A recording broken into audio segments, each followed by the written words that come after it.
Senators, the mediation committees on the two bills are now fully constituted in terms of Article 113 of the Constitution.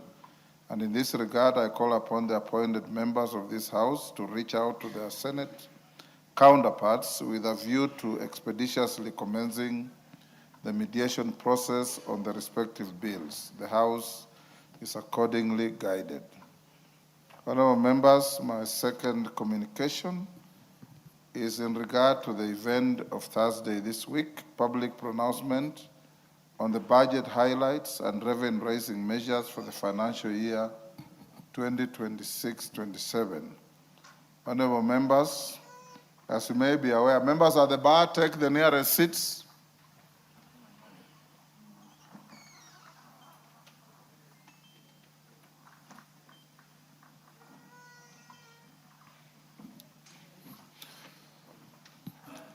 Honorable members, as you may be aware, the Cabinet Secretary for the National Treasury and Economic Planning is required pursuant to Article 221 of the Constitution, Section 40 of the Public Finance Management Act and 2012 and the Standing Order 244C to make a public pronouncement of the budget highlights and revenue-raising measures for the national government every financial year.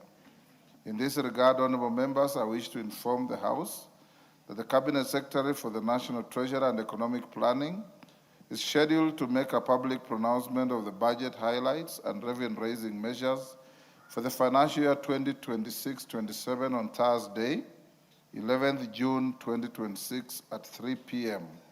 in the main chamber of the National Assembly. Honorable members, this pronouncement marks a significant milestone in the national budget-making process.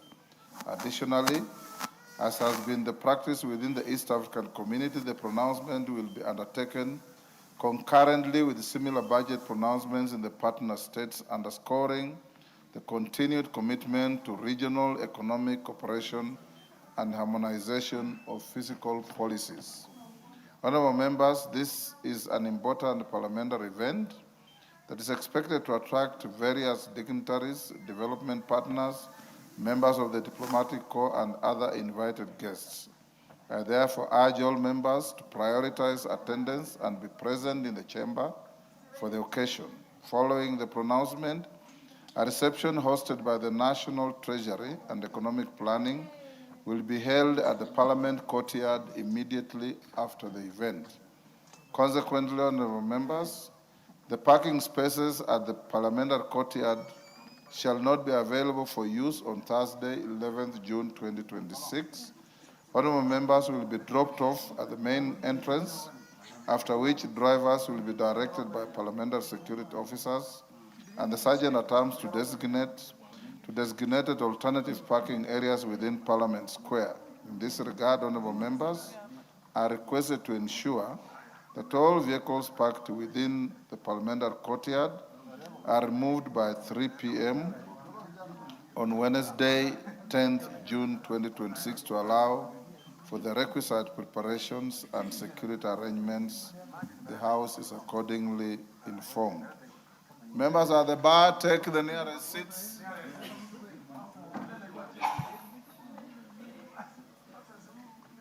Osoro, where is your nearest seat?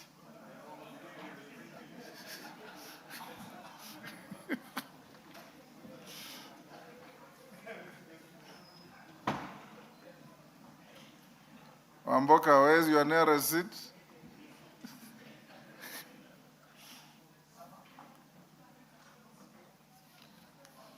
Honorable members, allow me to recognize a delegation from the Parliament of the Republic of Uganda. Honorable members, I wish to introduce to you a delegation of 5 officers from the Parliament of the Republic of Uganda who are seated in the Speaker's Gallery. The delegation, drawn from the Uganda Department of Information and Communications Technology, ICT, is undertaking a training with their counterpart department of the National Assembly to enhance knowledge sharing, foster innovation, and strengthen operational efficiency in the management and delivery of ICT services. On my behalf and on behalf of the House, I welcome them to Parliament and wish them fruitful engagement. The second theme, honorable members, is a recognition of a delegation from the National Assembly of Zambia. Honorable members, I wish to introduce to you a delegation of 10 officers from the National Assembly of Zambia who are seated in the Speaker's Gallery. The delegation led by Mr. Sage Samuika, the acting deputy clerk in charge of administration, is on a visit to the National Assembly to learn best practices and exchange knowledge in the area of strategy, risk management and modernization, procurement, parliamentary broadcasting, research, parliamentary training, human capital and administration, and public and international relations. On my behalf, and on behalf of the Assembly, I welcome them to Parliament and wish them fruitful engagements. Equally honorable members, in the Speaker's Gallery, we have Chebonei Girls High School from Bomet, Central Bomet. And in the Speaker's Gallery, we have, in the public gallery, we have Kanjinji Secondary School from Mwea East, Kirinyaga.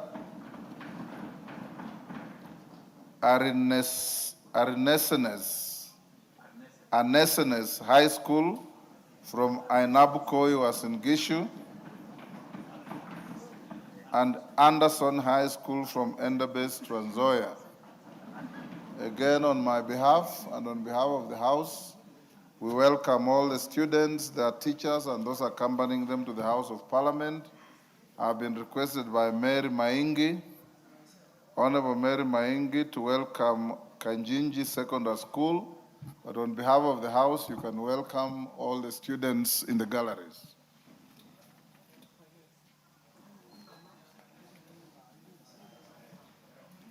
Mary Maingi. Give her the mic. There you are. Thank you, Mr. Speaker, for giving me this opportunity to welcome the students of Kajiji Secondary to this honorable house. And I also wish to welcome all the other students and their teachers to this honorable house. I would want to wish the students to work hard, focus on their education, work very hard on their studies, and remain disciplined and remain morally upright to become future leaders. I hope at the end of the day, they will learn something from these parliament proceedings and that they will return one day to this house as honorable members of parliament. I thank you, Mr. Speaker. Honorable Chepkonga, Ainabkoi. Thank you, Honorable Speaker. Honorable Speaker, I wish to welcome the students from Anderson's Boys High School.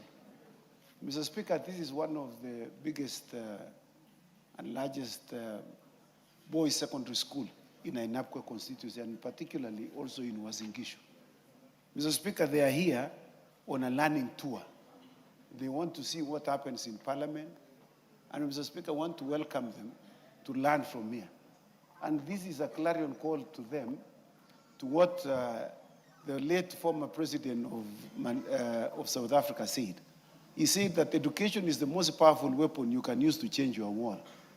They are coming here together with all other students from Jebolet and the rest. I hope whatever they will learn here, it will change their world.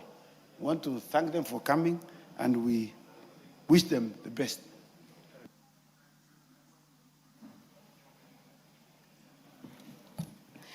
Order number 3, messages. Order number 4, petitions.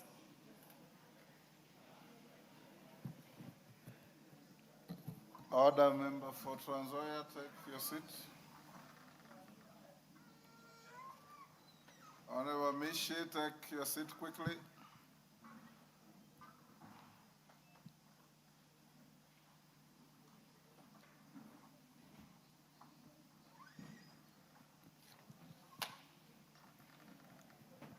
Honorable members, I have 2 petitions to present to the House. The first petition is regarding unpaid salary arrears and terminal dues by the former employees of Uchumi Supermarkets PLC. Honorable members, Article 119 of the Constitution accords every person the right to petition Parliament to consider any matter within its authority. Further, Standing Order 2252B requires the Speaker to report to the House any petition other than those presented by a member. Honorable members, in this regard, I wish to report to the House that my office has received a petition from Philomena Oburenyi and Alois Mukoma, Chairperson and Secretary, respectively, of the former Uchumi Staff Welfare Association, regarding the inordinate delay in the payment and settlement of salary arrears and terminal dues owed to former employees. The petitioners aver that despite numerous engagements with appointed administrators, the courts, and the processes established under the company voluntary arrangement, their claims for unpaid salary arrears, gratuity, and other terminal benefits remain unresolved. The petitioners further state that the commitments made under the company voluntary arrangement to settle staff claims have not been honored despite repeated reminders and demonstrations by former employees. Additionally, the petitioners allege that lease proceeds from tenants occupying the company's premises, including payments reportedly made by China Square, have been diverted to other projects instead of being applied towards the settlement of staff claims. Honorable members, the petitioners also cite a lack of transparency and accountability in decisions affecting staff welfare. They contend that certain directives issued during the last annual general meeting by the CVA monitor have not been implemented and that affected employees have not been adequately consulted. The petition further highlights the difficult circumstances faced by many former employees, some of whom are unable to provide for their families, meet medical expenses, or support their children's education. It is also reported that some former staff have passed on before receiving their rightful dues. Honorable members, in light of the foregoing, the petitioners seek the intervention of the National Assembly to ensure transparency in the management of lease proceeds and other company assets and to facilitate the establishment of a clear timeline and mechanism for the resolution of all pending CVA obligations relating to former staff claims. Honorable members, having established that the matters raised in the petition fall within the authority of this House and that they are not pending before any court of law or constitutional body, I hereby commit the petition to the Public Petitions Committee for consideration pursuant to the standing orders. The committee is required to consider the petition and report its findings to the House and the petitioners in accordance with Standing Order 2272. The second petition, honorable members, is regarding strengthening oversight, transparency, and intergenerational equity in public debt governance. Honorable members, Article 119 of the Constitution accords every person the right to petition Parliament to consider any matter within its authority. Further, Standing Order 2252B requires the Speaker to report to the House any petition other than those presented by a member. In this regard, honorable members, I wish to report to the House that my office has received a petition from Ms. Beatrice Eniwayaki and others representing the Kiambu County Empowerment Network and the Bunge Mashinani Initiative. The petitioners are calling for the enhancement of oversight, transparency, and the integration of intergenerational equity in the governance of public debt. The petitioners contend that the public debt has emerged as a critical governance challenge with profound implications for Kenya's physical sustainability, the delivery of essential services, and the economic prospects of future generations. They express grave concern over the escalating debt burden and the attendant risks to the country's long-term development trajectory. Honorable members, the petitioners underscore the necessity of robust parliamentary scrutiny over the contracting, management, and reporting of public debt. They aver that such oversight is vital to ensure that borrowing remains prudent, transparent, and strictly aligned with the national strategic priorities, thereby safeguarding public resources. The petitioners further observe that the absence of a comprehensive and periodically updated public debts registry impedes effective scrutiny by both the public and relevant parliamentary committees. They argue that a centralized public accessible registry detailing domestic and external debt borrowing terms, creditors, and repayment schedules is indispensable for debt sustainability analysis. Honorable members, the petitioners also highlight a deficiency in structured mechanisms for intergenerational dialogue. They note that discourse on fiscal policy remains largely confined to technical and national forums, effectively excluding local communities and the youth who will bear the long-term cost of today's borrowing from the decision-making process. In light of the following, the petitioners seek the intervention of the National Assembly to 1, strengthen the institutional framework for the oversight of public debt management, 2, enhance transparency through the legislative establishment of a comprehensive and mandatory public debt registry, 3, institutionalize the utilization of independent expert analysis during debt-related deliberations in the House, and 4, promote structured engagement between Parliament, civil society, and the citizenry to ensure intergenerational equity is a primary consideration in public debt policy.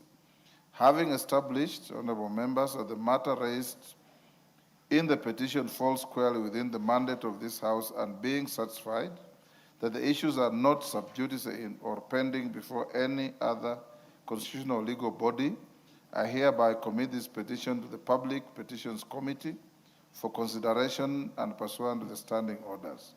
This committee is required to consider the petition and report its findings to the House and to the petitioner in accordance with Standing Order 2272. I thank you. Next. Order number 5, papers. Majority Leader.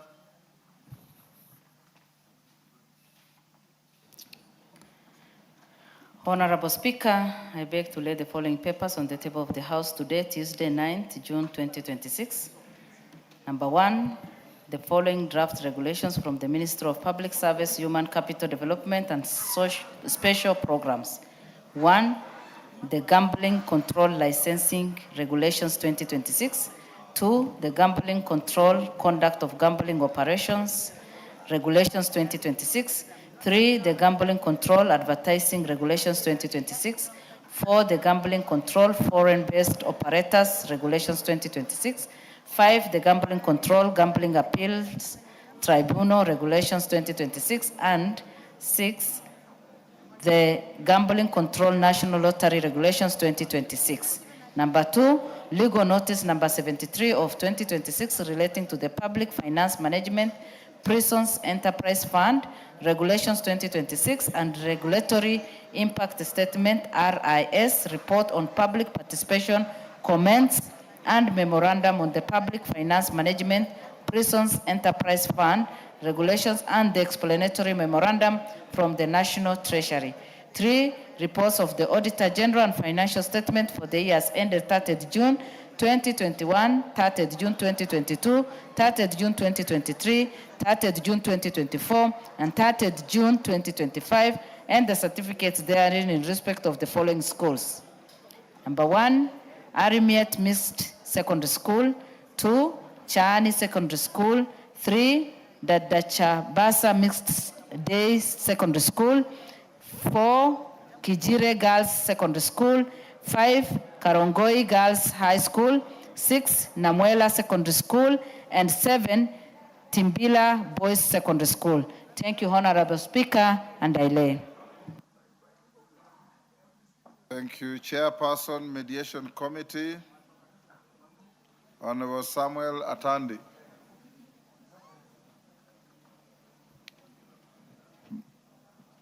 Not ready yet. We'll stay that. Chairperson, Committee on Powers and Privileges, Honorable Samuel Chepkonga. Thank you, Honorable Speaker. Honorable Speaker, I beg to lay the following paper on the table of the House today, Tuesday, 9th June 2026. Report of the Committee of Powers and Privileges on the inquiry into allegations against the member for Pumula and chairperson of the Public Investments Committee on Governance and Education, the Honorable Jack Wanambi Wamboka, CPS MP. I thank you, Mr. Speaker. Thank you. Next. Order number 6, notices of motion. Chairperson, Mediation Committee, Samuel Atandi, CBS MP. Not ready. I think this, anytime it comes in, we'll accommodate him to lay the document on the table and to give notice. Chairperson, Committee on Powers and Privileges, Samuel Chepkonga, CBS MP. Thank you very much, Honorable Speaker. Honorable Speaker, I beg to give notice of the following motion: that this House adopts the report of the Committee of Powers and Privileges on the inquiry into allegations against the member for Bumula and the chairperson of Public Investments Committee on Governance and Education, the Honorable Jack Wanami Wamboka, CPS MP, laid on the table of the House on Tuesday, 9th June 2026. I thank you, Mr. Speaker. Order number 7, questions and statements.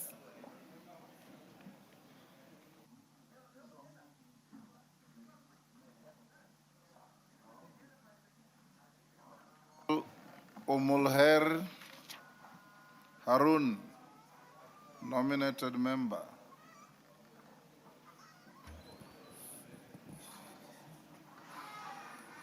Thank you, Mr. Speaker.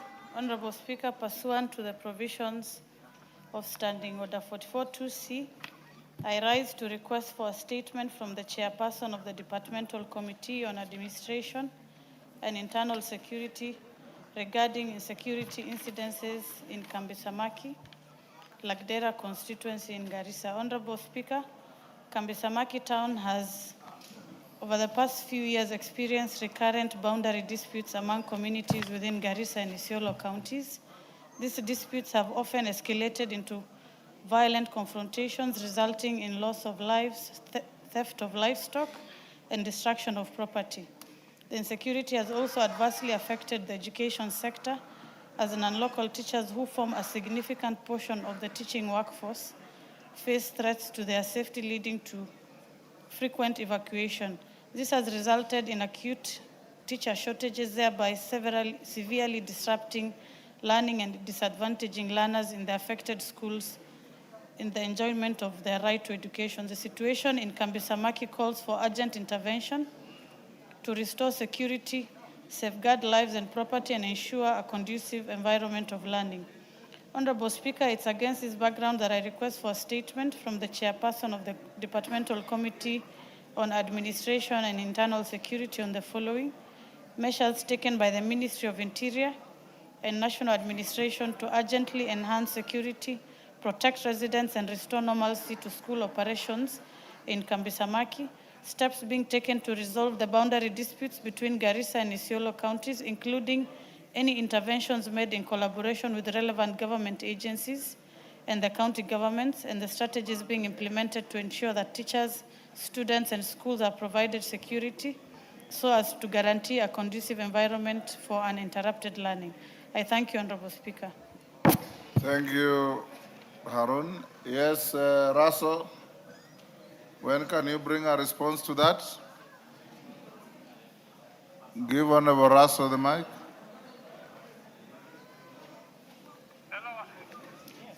Mr. Speaker, we'll respond in 2 weeks. 2 weeks. That's all right. Lillian Sioi, member for Trans Nzoia. Thank you, Mr. Speaker. I wanted to welcome the students from Trans Nzoia, but they have already left. So I don't know if I can just go on with my statement. Okay. Yes. Thank you, Mr. Speaker. Honorable Speaker, I raise to request for a statement regarding the death of Mr. Brian Simiyu in Trans Nzoia County. Honorable Speaker, pursuant to the provision of Standing Order 44-2C, I rise to request for a statement from the chairperson of the Departmental Committee on Health regarding the death of Brian Simiyu in Trans Nzoia County.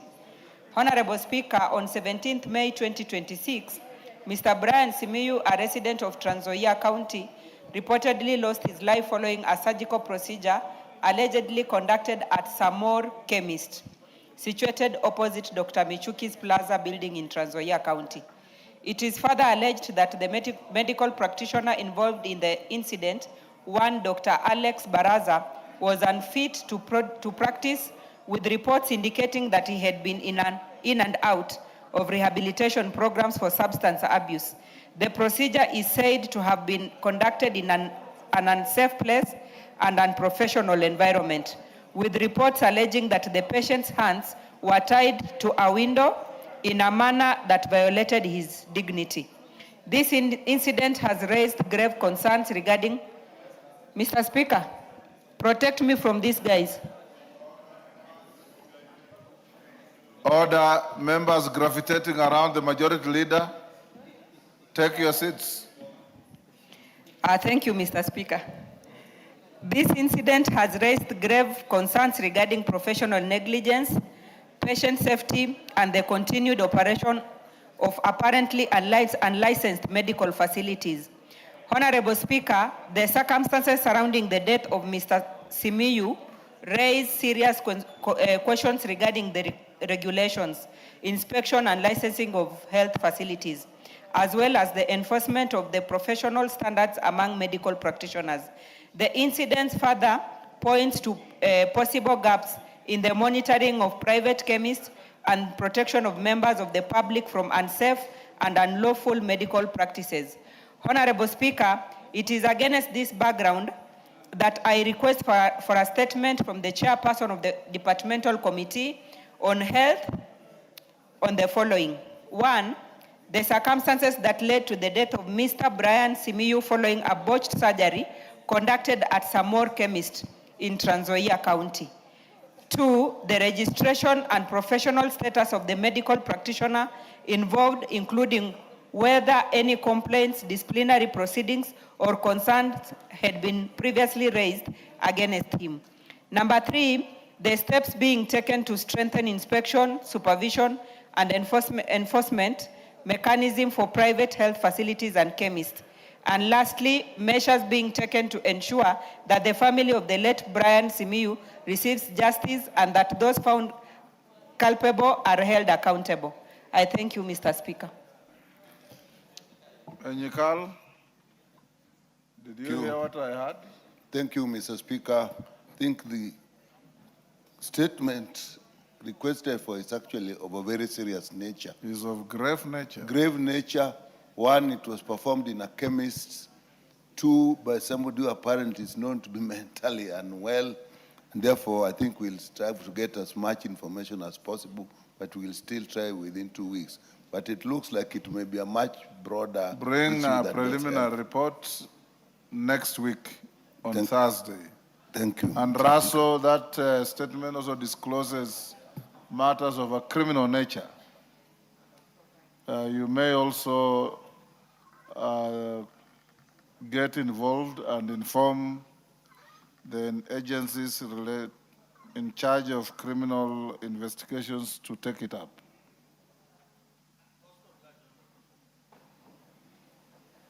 Thank you.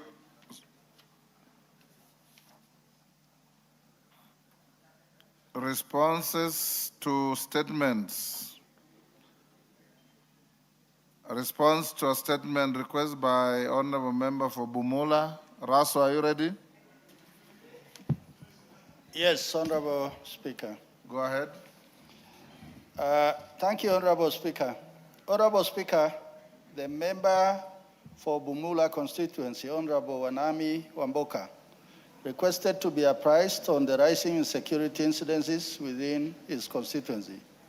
The honorable member particularly sought to be informed the status of investigation into the murder of Mr. Isaac Wanjala, the immediate measures being undertaken to enhance security in Bumula, the long-term strategies being implemented to restore security, strengthen community policing initiative, and enhance collaboration. Honorable Speaker, the status of investigation. On 14th April 2026 at about 0600 hours, Mr. Jared Nyikuli, the director of Dareli Paradise Resort, located within Kabula area, reported at Bumula Police Station, via OB number 07 14th April 2026, that a robbery with violence incident occurred during the night of 14th April 2026 at the premises. Police officers responded promptly.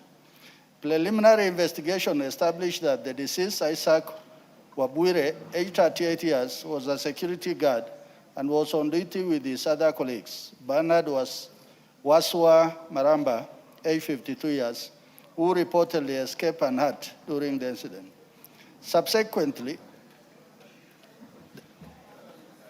the postmortem was conducted on 24 April 2026 on Mr. Isaac Wabiwire by the government pathologist, who opined the cause of death to be cardiopulmonary arrest secondary to intracranial hemorrhage resulting to traumatic head injury caused by blunt object.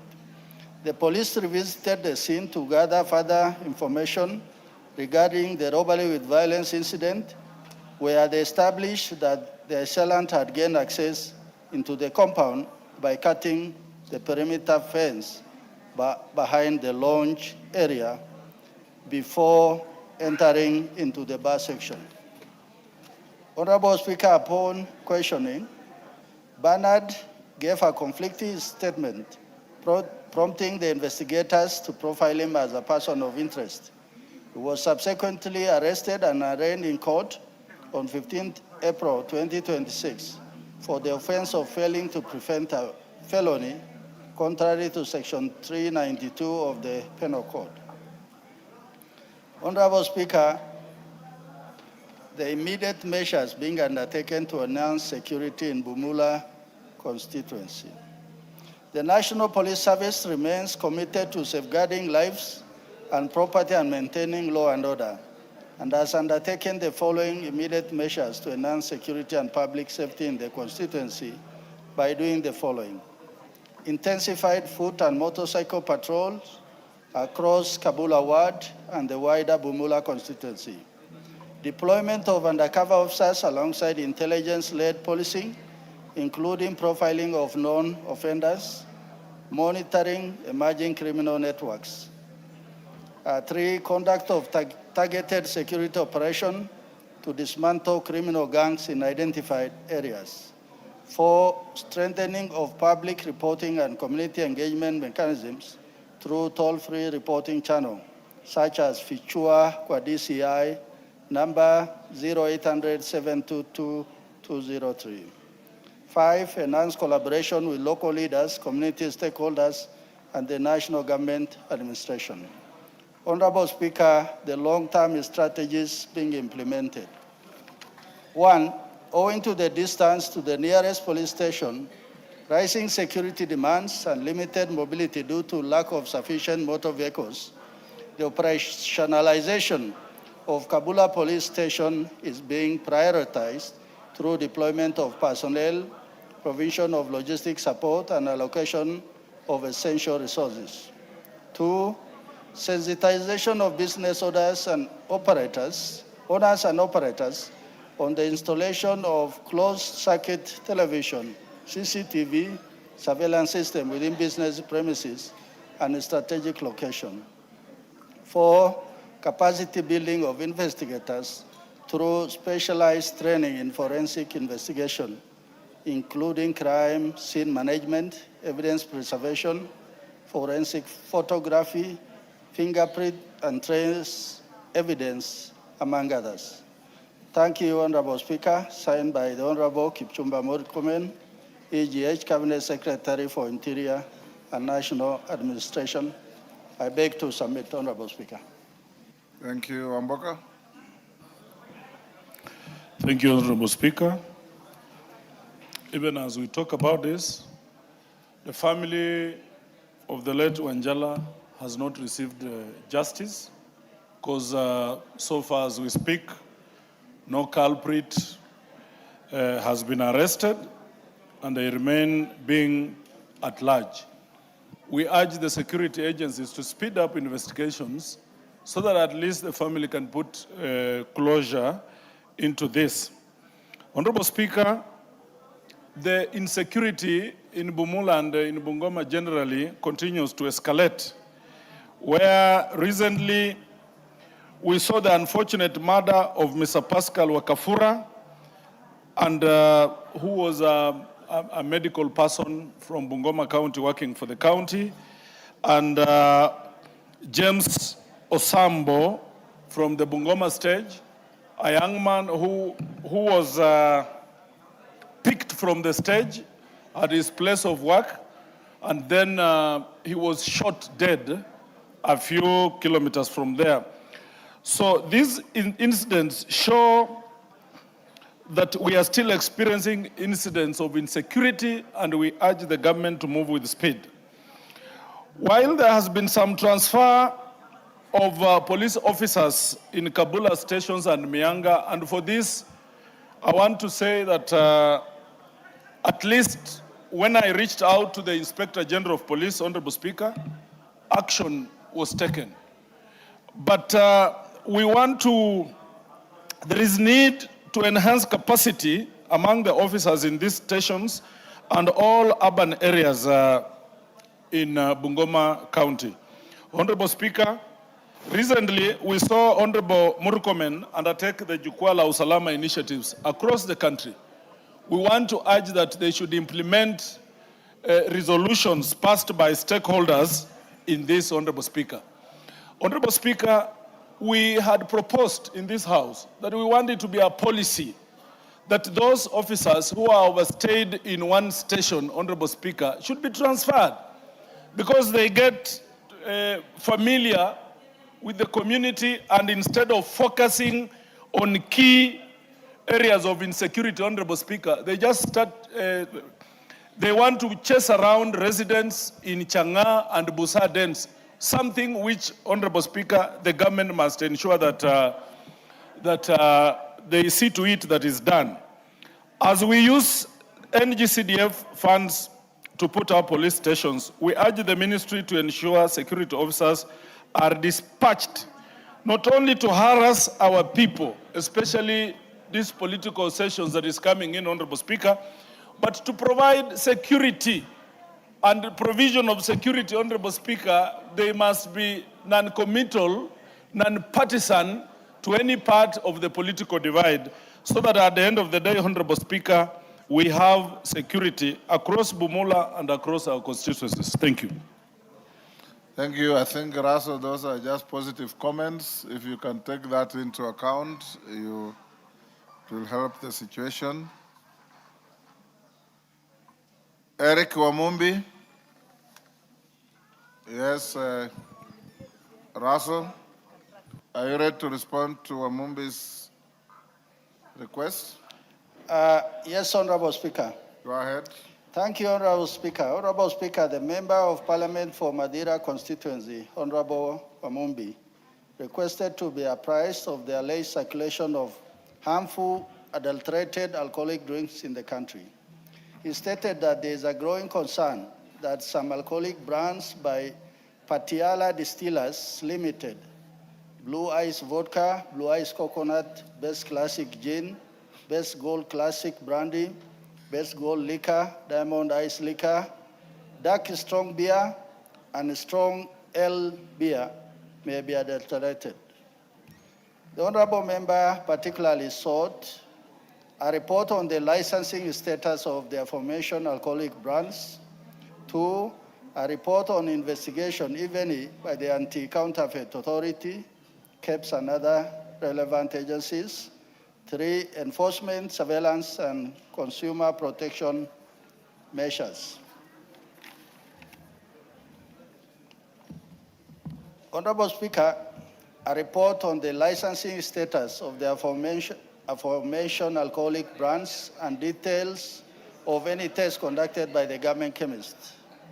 Honorable Speaker, vide Gazette Notice number 9775 of 3rd November 2020, the government placed the role of licensing of manufacturers of alcoholic drinks in the hands of National Alcoholic Control Committee. This is a multi-agency committee chaired by the PS Internal Security and membership cuts across government agencies, among them Kenya Bureau of Standards, KRA, Ministry of Trade, particularly in the area of weights and measures, and the Ministry of Health. Key among them is that the product must meet safety and human consumption status before being certified by KEPS. The test undertaken assesses various parameters, including methanol content, ethanol concentration, presence of contaminants, toxic substances, and other harmful impurities in accordance with the established quality standards.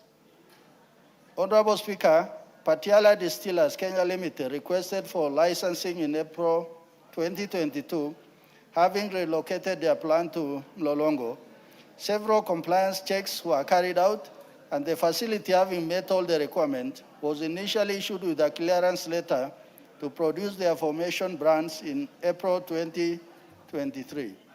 Following suspension of all alcohol manufacturing license issued in March 2024, the facility closed down, but upon inspection, it met the necessary requirement and was given clearance on 3rd June 2025.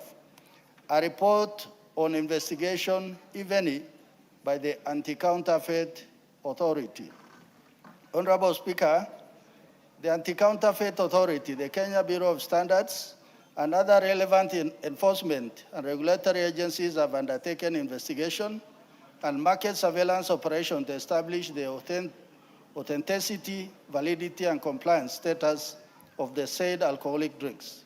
Further, the agencies have continued to conduct inspections, product sampling, verification of standardization marks, and nationwide audit of alcoholic beverages available in the market. Honorable Speaker, the enforcement, surveillance, and consumer protection measures that have been undertaken.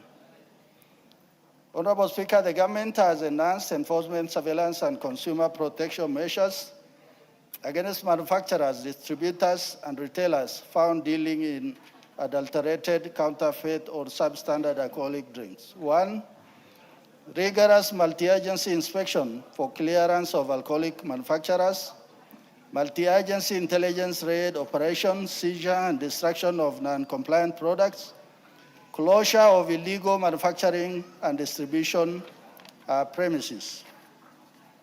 4, prosecution of offenders and product recalls where necessary. And 5, continuous market surveillance and public sensitization. The measures taken by the manufacturer to protect their products. Honorable Speaker, the manufacturers have put in place various measures aimed at protecting their products from counterfeiting and enhancing consumer confidence. These measures include the use of tamper-proof seals, enhanced packaging security features, product traceability system, authentication and verification mechanisms, and consumer awareness campaign on identification of genuine products. Honorable Speaker, manufacturers have also continued to collaborate with regulatory and enforcement agencies in reporting suspected counterfeit activities and sensitizing consumers on the dangers associated with counterfeit and substandard alcoholic beverages. Thank you, Honorable Speaker. Signed by Honorable Kipchumba Murkomen, EGH, Cabinet Secretary for Interior and National Administration. Honorable Speaker, I beg to submit. Mheshimiwa Wamumbi, you satisfied with that? Yes, Mr. Speaker, thank you very much, Honorable Speaker. I am contented with the response.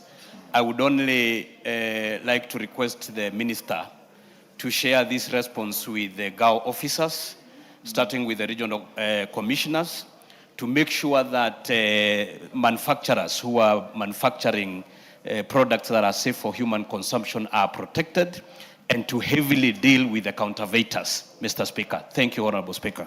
Thank you. Member for Westlands, Tim Wanyonyi.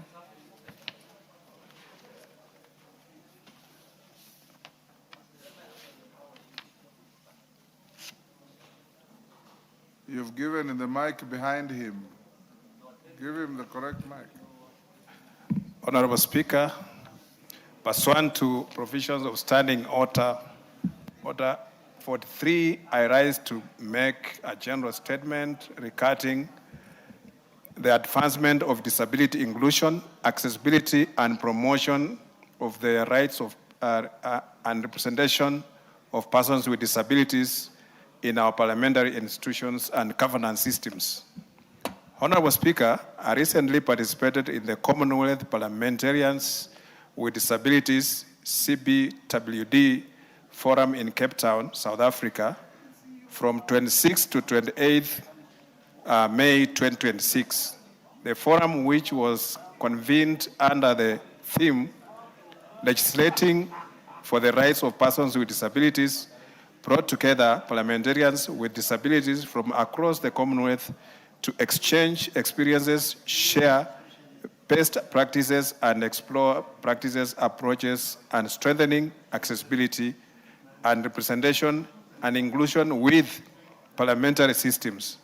The forum decried the low representation of persons with disabilities in elective and appointive positions and underscored the importance of disability inclusion in all spheres of development.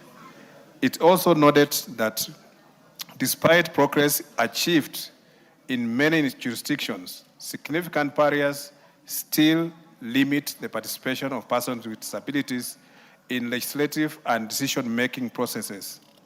The hindrances include inaccessible infrastructure, inadequate support systems, negative societal attitudes, and limited opportunities for political engagement. Honorable Speaker, to accelerate accessibility inclusion, the forum called on Commonwealth parliaments to deliberately ensure full and effective participation of persons with disabilities in political and public life. It further emphasized the need for political parties and other stakeholders to create pathways that encourage and support persons with disabilities to seek public office, while safeguarding and expanding gains made in representation. Additionally, the forums underscored the need for regular access audits of parliamentary institutions and the collection of reliable data to inform policy interventions and aimed at enhancing inclusion. The forum also stated the importance of strong partnerships between parliaments, organizations of persons with disabilities, civil society, and development partners so as to ensure that policies and legislation affecting persons with disabilities are informed by lived experiences and the government commitments on disability inclusion translate into meaningful action and measurable outcomes. Honorable Speaker, the representative nature of Parliament uniquely places on us a responsibility to ensure that our legislative policy and institutional frameworks upon the rights, dignity, and full participation of persons with disabilities in governance and public affairs. I therefore urge that we continue strengthening inclusive practices and promoting equal opportunities for all citizens to contribute to national development regardless of disability status. Finally, as the chairperson of Kenya Disability Parliamentary Association and the CBWD Africa Region Champion, I urge Parliament and all relevant stakeholders to continue championing disability-inclusive policies and legislation. Together, we can build institutions that are fully accessible, representative, and responsive to the needs and aspirations of persons with disabilities. I thank you, Honorable Speaker. Thank you, Member for Westlands. Honorable members in the Speaker's Gallery, allow me to acknowledge Starehe Primary School from Laikipia West, Laikipia.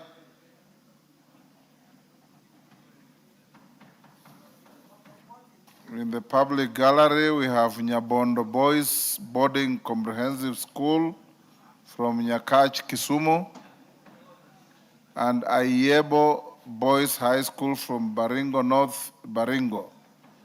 Honorable members, on my behalf and on behalf of the House, we welcome the students, their teachers, and those accompanying them to Parliament. Maklap. Thank you, Mr. Speaker.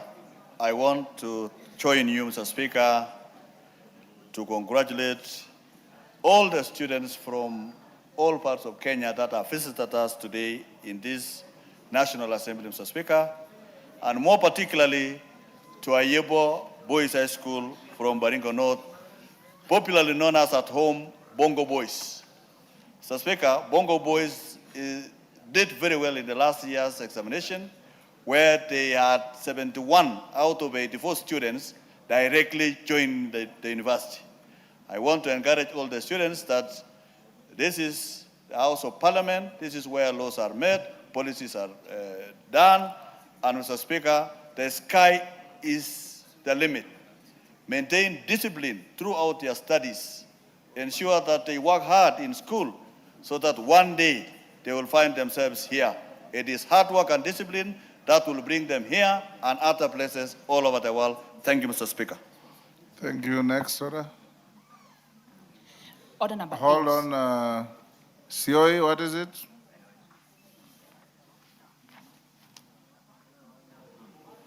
Lillian Sioi, give her the mic.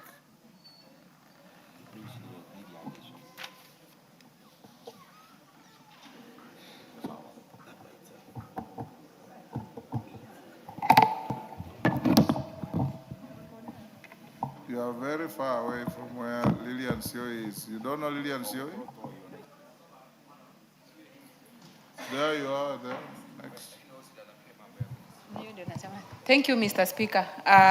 Last time, before we went for recess, I raised a question on shortage of fertilizer in Trans Nzoia. But so far, I haven't received any response. They were to do it the first week after recess, but I haven't received any communication. Mr. Speaker, the President subsidized the prices of fertilizer with reasons for the Kenyans to benefit, for Kenyans to produce enough food, and for Kenyans to get food at a cheaper price. But to our surprise, our fertilizer is being sold in Uganda, in our neighboring country, of which now it's like we subsidize the prices for them and not us. So I raised to still request for that response so that I can be able to know what happened. Thank you, Mutunga. This was to you. Yes, Honourable Speaker, thank you very much. Where is the response? Honourable Speaker, we discussed this issue at the meeting with the ministry, and they were to give us a written report on the same when they brought their submissions for the budget. We have not received that as yet. The planting I've spoken to the PS, and he has rapidly, promised that he's going to be there tomorrow. The planting season is rapidly slipping away. You say tomorrow? Tomorrow, yes. Yes, tomorrow afternoon we'll allow you to do so. Next order. Order number 8, the Kenya Judiciary Academy Bill, National Assembly Bill number 42 of 2025, second reading, resumption of debate. Who was on the floor?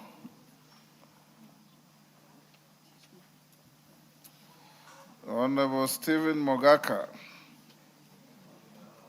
is not in the house. Ndindi Nyoro, are you queuing for this? Wilberforce Oundo, are you queuing for this? Gideon Gitonga Murugara, you are queuing for this? Go ahead. Thank you very much. I thought you are the one who moved the bill. And unfortunately, I was out of the country. Oh, okay. It was moved by leader and seconded by another member of JLAC. It's good I speak in support of the bill. Go ahead. Because, Honorable Speaker, the Committee on Justice and Legal Affairs sat and looked at this bill just before debate and tabled a detailed report on why the bill should be supported, again proposing a raft of amendments to try and ensure that it is in compliance with the Constitution, because some members felt that this bill, in some respect, may actually be offending Article 172(1)(d) of the Constitution. This is purely because the mandate to manage functions and powers of the judiciary are vested in the JSC, and therefore this academy may be actually getting powers which it should not be having. The correct position is that we are now establishing the Kenya Judiciary Academy that is going to be in charge of training, management, and other functions relating to judicial staff and judicial members. Concern is raised on Clause 4, whereby it establishes the academy as a body corporate, and the argument here is that as a body corporate, it may be separate and distinctive from the judiciary, and therefore it may be having powers which are not constitutionally conferred. The correct position is that we are establishing an agency of the Judicial Service Commission, so that some of the functions which are performed by the Judicial Service Commission can be delegated to this entity, and therefore this entity is going to be an agent of JSC. If it is an agent, then its powers are within the mandate of the delegation. It cannot perform any other functions apart from those that are conferred by this statute, and those functions must be under Article 172(1) of the Constitution. Therefore, we will be making or proposing an amendment so that everything that this academy does is in line with the Constitution, the functions of the JSC, and any other mandate this House, within the powers granted to it by the Constitution, can give to the academy. The academy is similar to institutions, including our Center for Parliamentary Studies, including the government school, which is under PSC, and especially the School of Government is also a body corporate, and it's able to discharge the statutory mandate given to it under the constitutional provisions. If there are any other areas that we need to look at, we have our report, and every member is requested to study the same, so that we do not argue that we are forming a body that may be ultra vires the Constitution, while in essence, we have actually proposed to align this body, a corporate body, with the functions of the JSC, and also with what the Constitution provides. With those remarks, I urge the House to pass this bill and also deal with the amendments when they come to the House during the third reading of the bill. Honorable Speaker, I beg to support.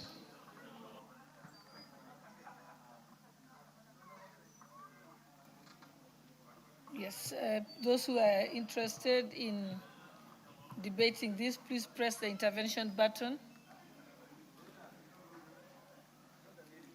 Okay, Honorable Beatrice Elachi. Thank you, Madam Speaker. I rise to support, but to put in a few of the queries, because when you read the bill, while I appreciate, Madam Speaker, that the bill indeed is to improve and strengthen the independence of the judiciary, but at the same time, Madam Speaker, we need to be very careful so that we don't risk into getting into bureaucracy. and especially when you have a board, Madam Speaker. A board that definitely will work, will have an operational cost, if not managed efficiently, Madam Speaker. And also, we should be very careful. I know the chair has told us there's no duplication of functions. The biggest challenge we always face, Madam Speaker, is when Kenyans are given a job, they forget that, and when they get into office and now take power, they definitely will just go beyond the lines that they've been given.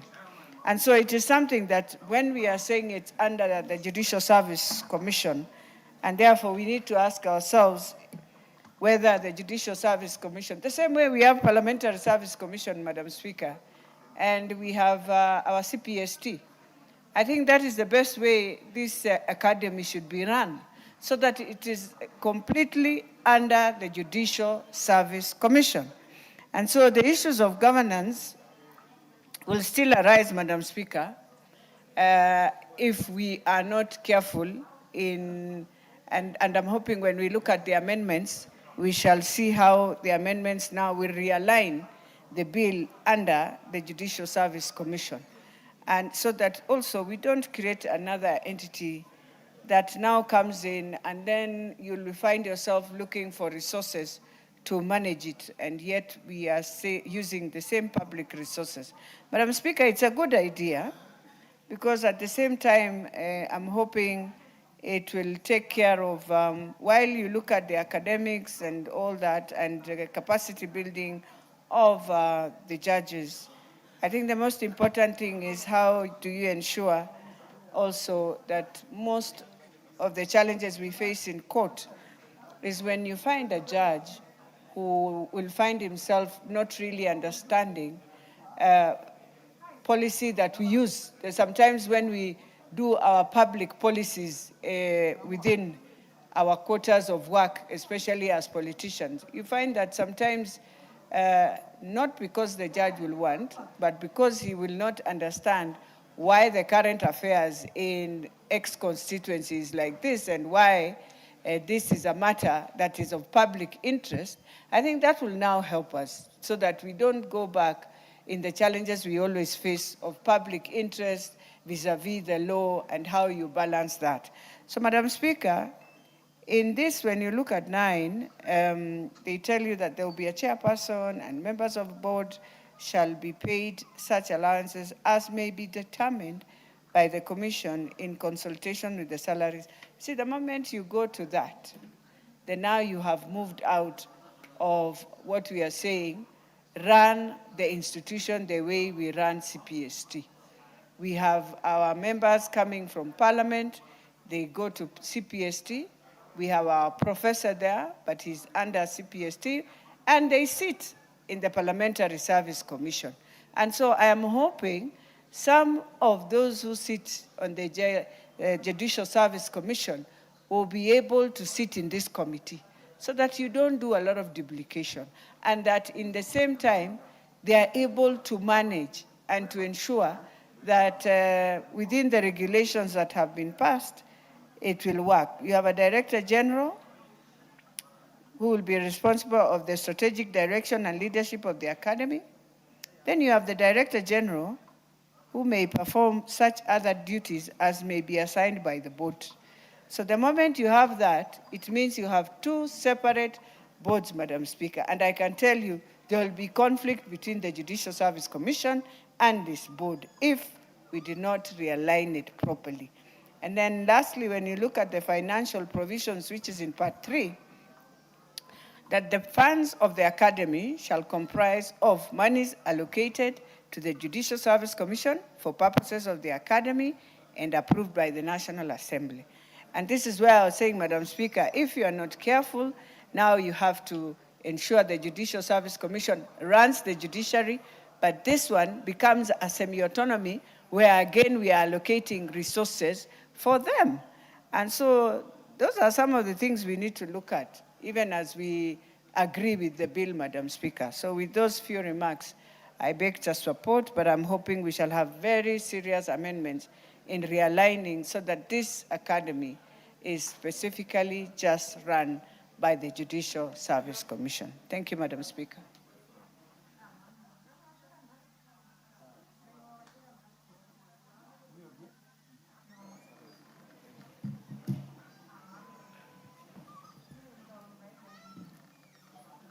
Yeah, thank you very much, Honorable Speaker. Honorable Speaker, I also join my colleagues in supporting this important bill, Honorable Speaker. And just as we have School of Government, we have Parliamentary Training Institution, I think it's important that we also have the Judicial Service Academy.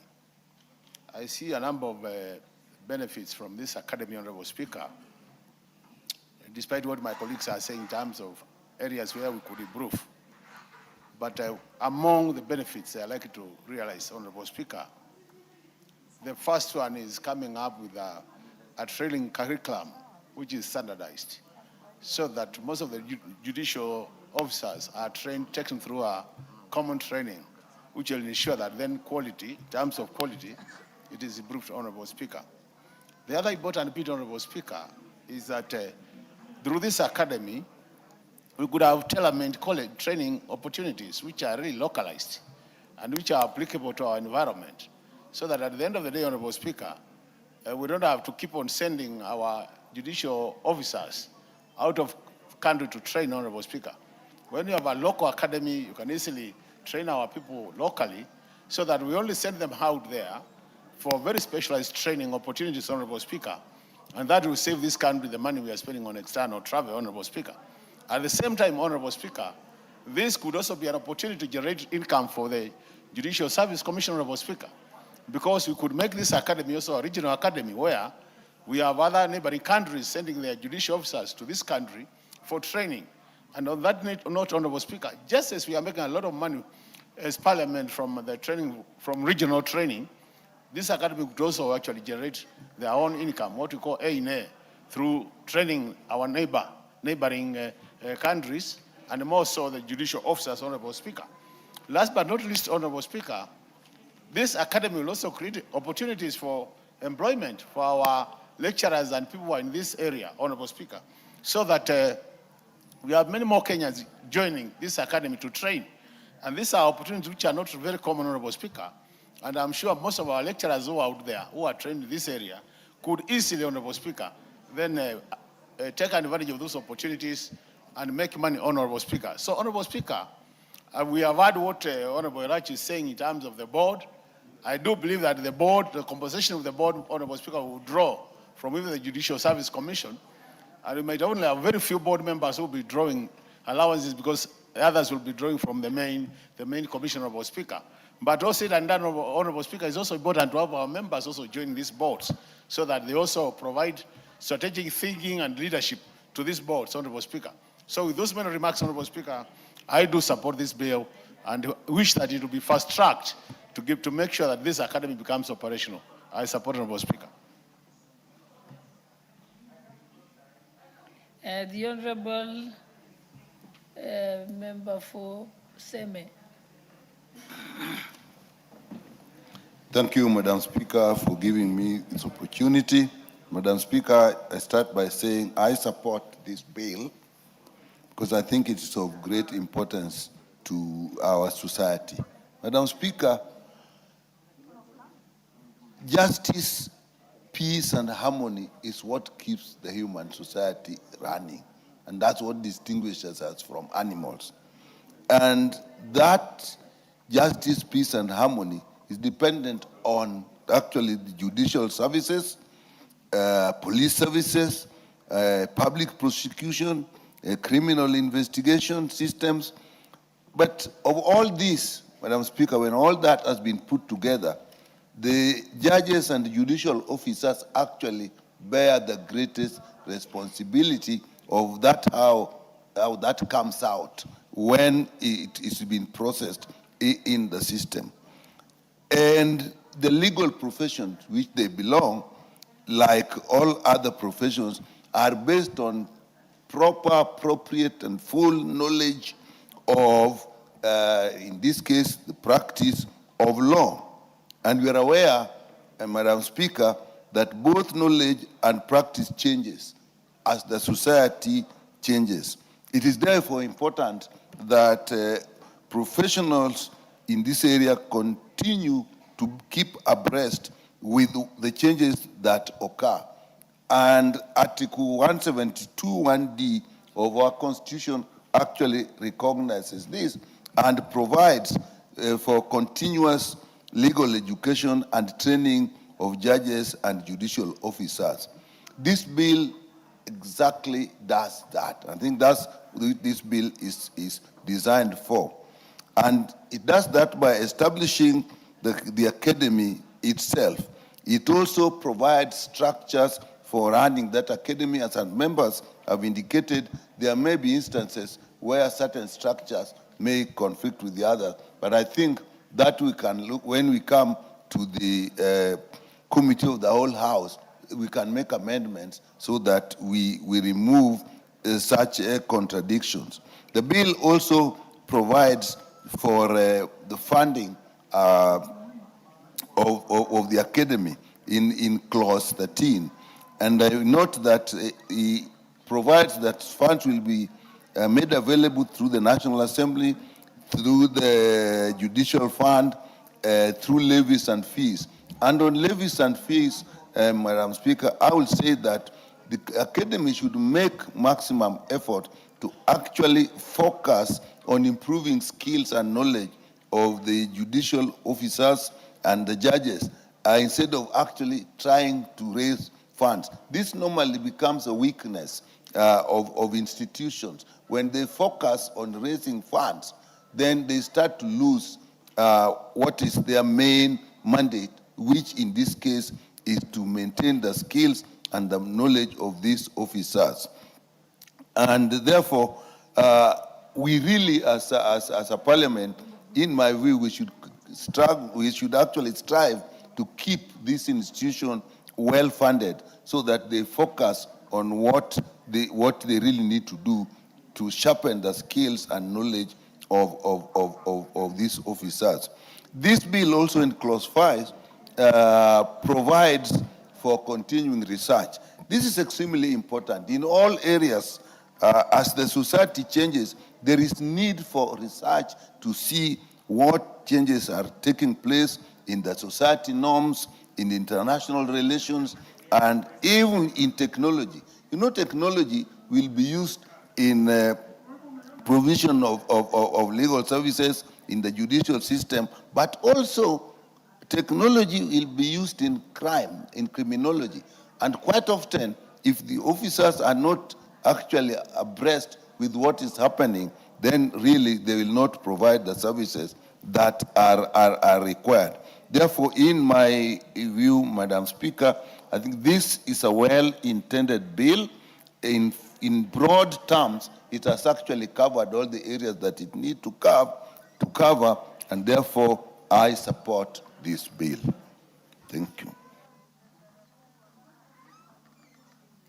Honorable members, allow me to recognize the following schools: Chebunyo Christian School, Chebalungu Constituency, Bomet County, and Imenti Junior School from Laikipia East Constituency, Laikipia County, who are seated in the public gallery. We also have Kasue Girls Secondary School, Kibwezi East Constituency, Makueni County. Honorable members, I also wish to introduce to you a delegation of 26 officers drawn from the various national and county government institutions who are seated in the Speaker's Gallery. The delegation is undertaking a training on protocol, etiquette, and events management in the legislature at the Center of Parliamentary Studies and Training, CPST. On my own behalf and that of the National Assembly, I welcome you to Parliament and wish them fruitful deliberations. Thank you.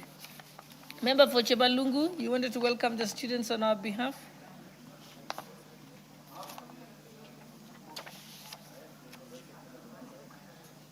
Give him the mic.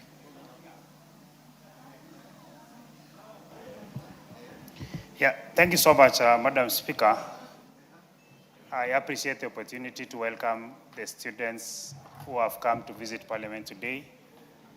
And in particular, Honorable Speaker, allow me to welcome Christian Academy that is in Chepalungu constituency. It is a school in Chepalungu constituency that offers education, Honorable Speaker. And I'm privileged today to stand here in this floor to welcome them so that they can appreciate what we normally come to do. And at least, Honorable Speaker, to encourage them that when they work hard, one day, one time, they will be able to as well be here to represent their people in various capacities.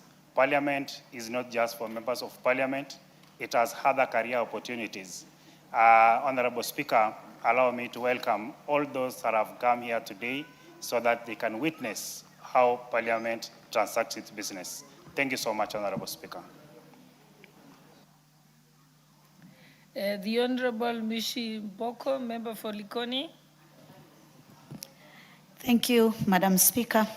Madam Speaker, I also stand to support this bill, the Kenya Judicial Academy Bill 2025. Madam Speaker, this bill tends to operationalize Article 172(1)(d) of the Constitution.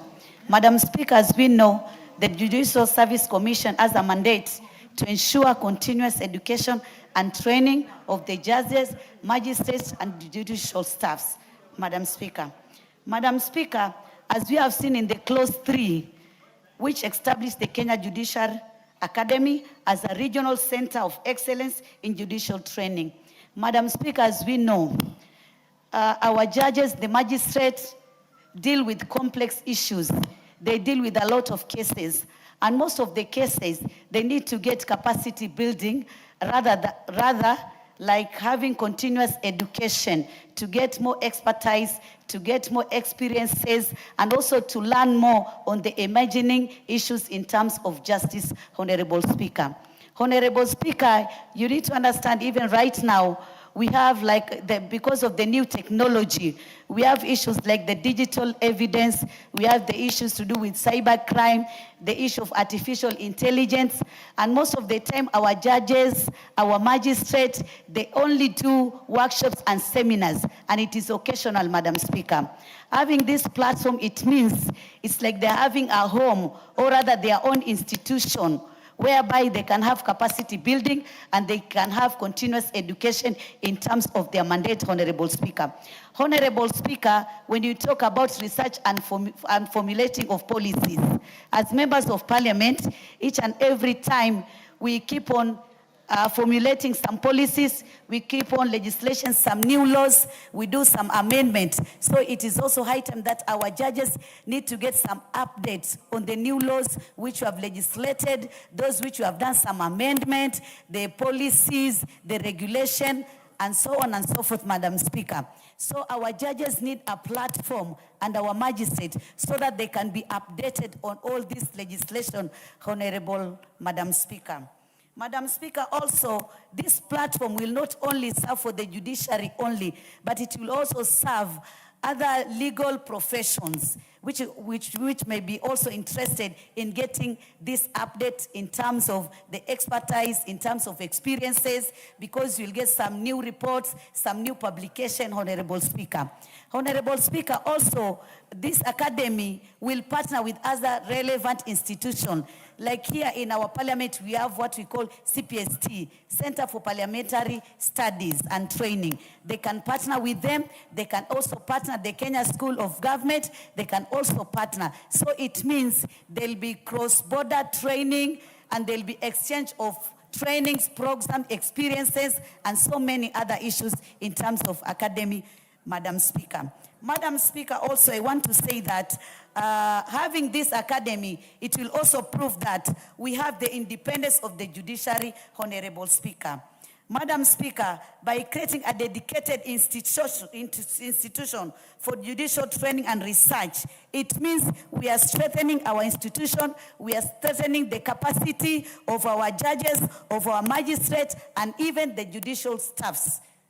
Honorable Speaker. So, Madam Speaker, I just want to say that Although maybe you are saying maybe we might have some challenges because there'll be a board. But to me, when I just look on this bill, I'm seeing, according to clause 6, it will establish board of directors.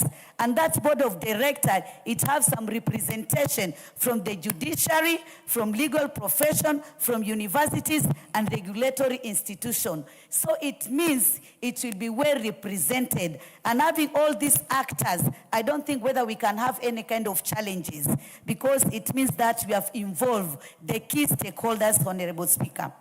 Madam Speaker, also clause 13, if I quote 13, 14, and 15, it provides academies funding. And it's funding financial year and annual estimate. This provision means we'll have transparency, accountability, and prudent management of public resources. So it means there'll be proper management of this academy. And I also want to echo the budget committee, because we did allocation to the judiciary, good money to judiciary. And I hope part of that money also can even be channeled to this academy, so that it can strengthen the mandate to ensure that our judges, our magistrates can have continuous education, Madam Speaker. Madam Speaker, I want to say, if you have a competent, ethical, and continuous trained judiciary, it means Kenyans are going to get justice. It means justice will come according to the time frame which has been talked about, because most of the time we are seeing that some cases, they take long time, and maybe there are some challenges. But if you have such platform, even those kind of challenges, they'll have a forum where they can discuss and get a way forward, so that Kenyans will not keep on crying and complaining that their cases have been there for many, many years without completion, Honorable Speaker. Honorable Speaker, I just want to say this is a very good bill, Madam Speaker, because our judges need this induction. We have new judges, some maybe have just joined recently, and they need some induction, they need orientation, and they need professional trainings. So I think this is a good platform, and I urge my colleagues that we need to support this bill, so that our judiciary is going to be very competent, ethical, and we'll have judges and magistrates who are well trained, and they are being refreshed each and every time. They get capacity building. They don't wait for seminars. They don't wait for occasional workshops. They can just do that. Again, we'll have opportunity. The lecturers who are going to be training them, they'll be there. We'll have also opportunity. Other people are going to be employed in that academy. It is also a way of income generating, because we'll not only train just within our country, maybe even across East African community, we'll do that. So, Honorable Speaker, I want to support this bill.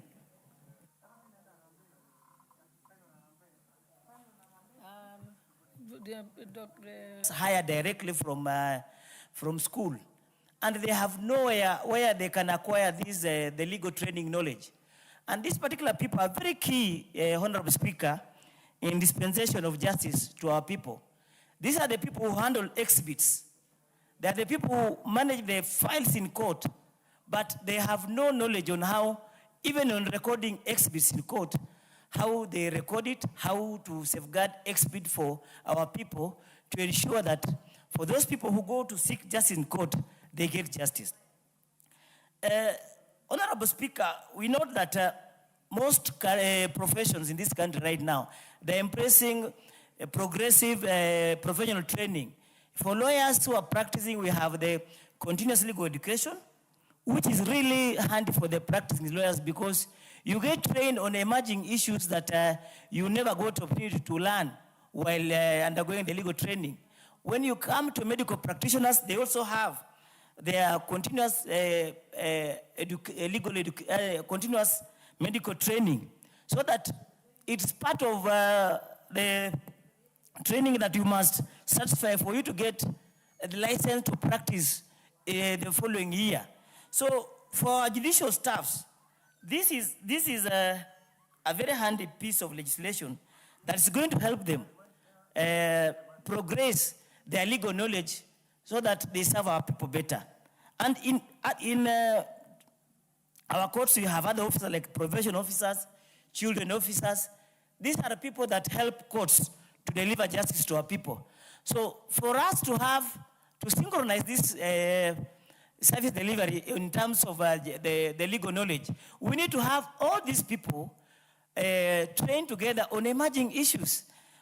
And also when we hire our judges and magistrates, where we hire them from from practice, we hire them from the corporate sector, we hire them from academia. So it's very important that once an officer has been hired to serve as a judge or a magistrate, it's important that we take them through the academy so that we refresh their mind, because the legal practice is diverse. When once someone completes training of law, he may choose to practice maybe land law, he may practice criminal law, he may practice even tax law. But once you cross over to join the bench, you are supposed to offer services that cuts across the board. So this particular academy will help us train and refresh the officers that we hire so that they can offer the best services to our people. Mr. Speaker, I support this particular bill.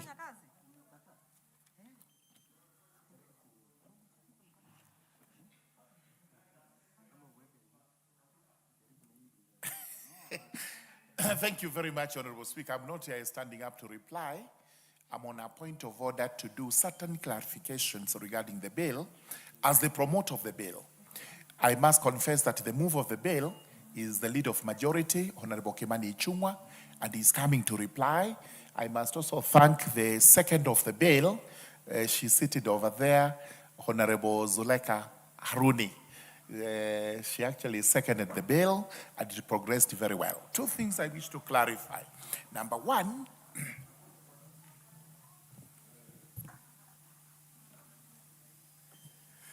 I know that. What's your point of order, the Honorable Julius Sunkuli?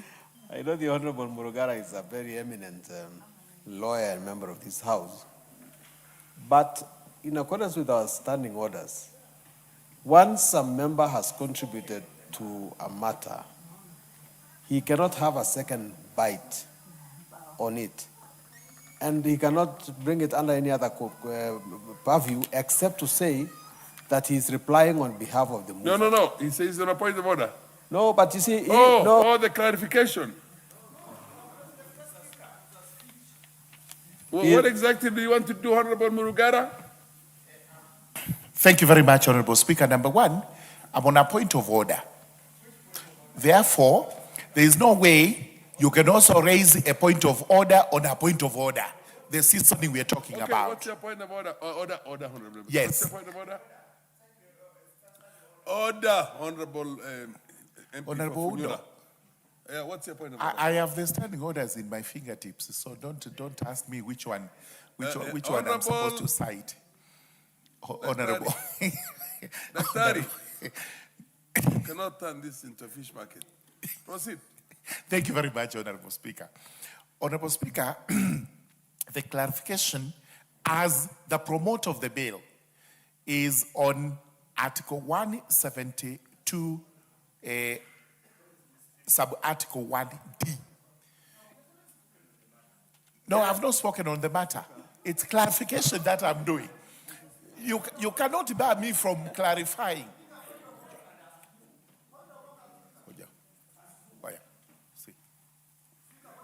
What is order, honorable members, order.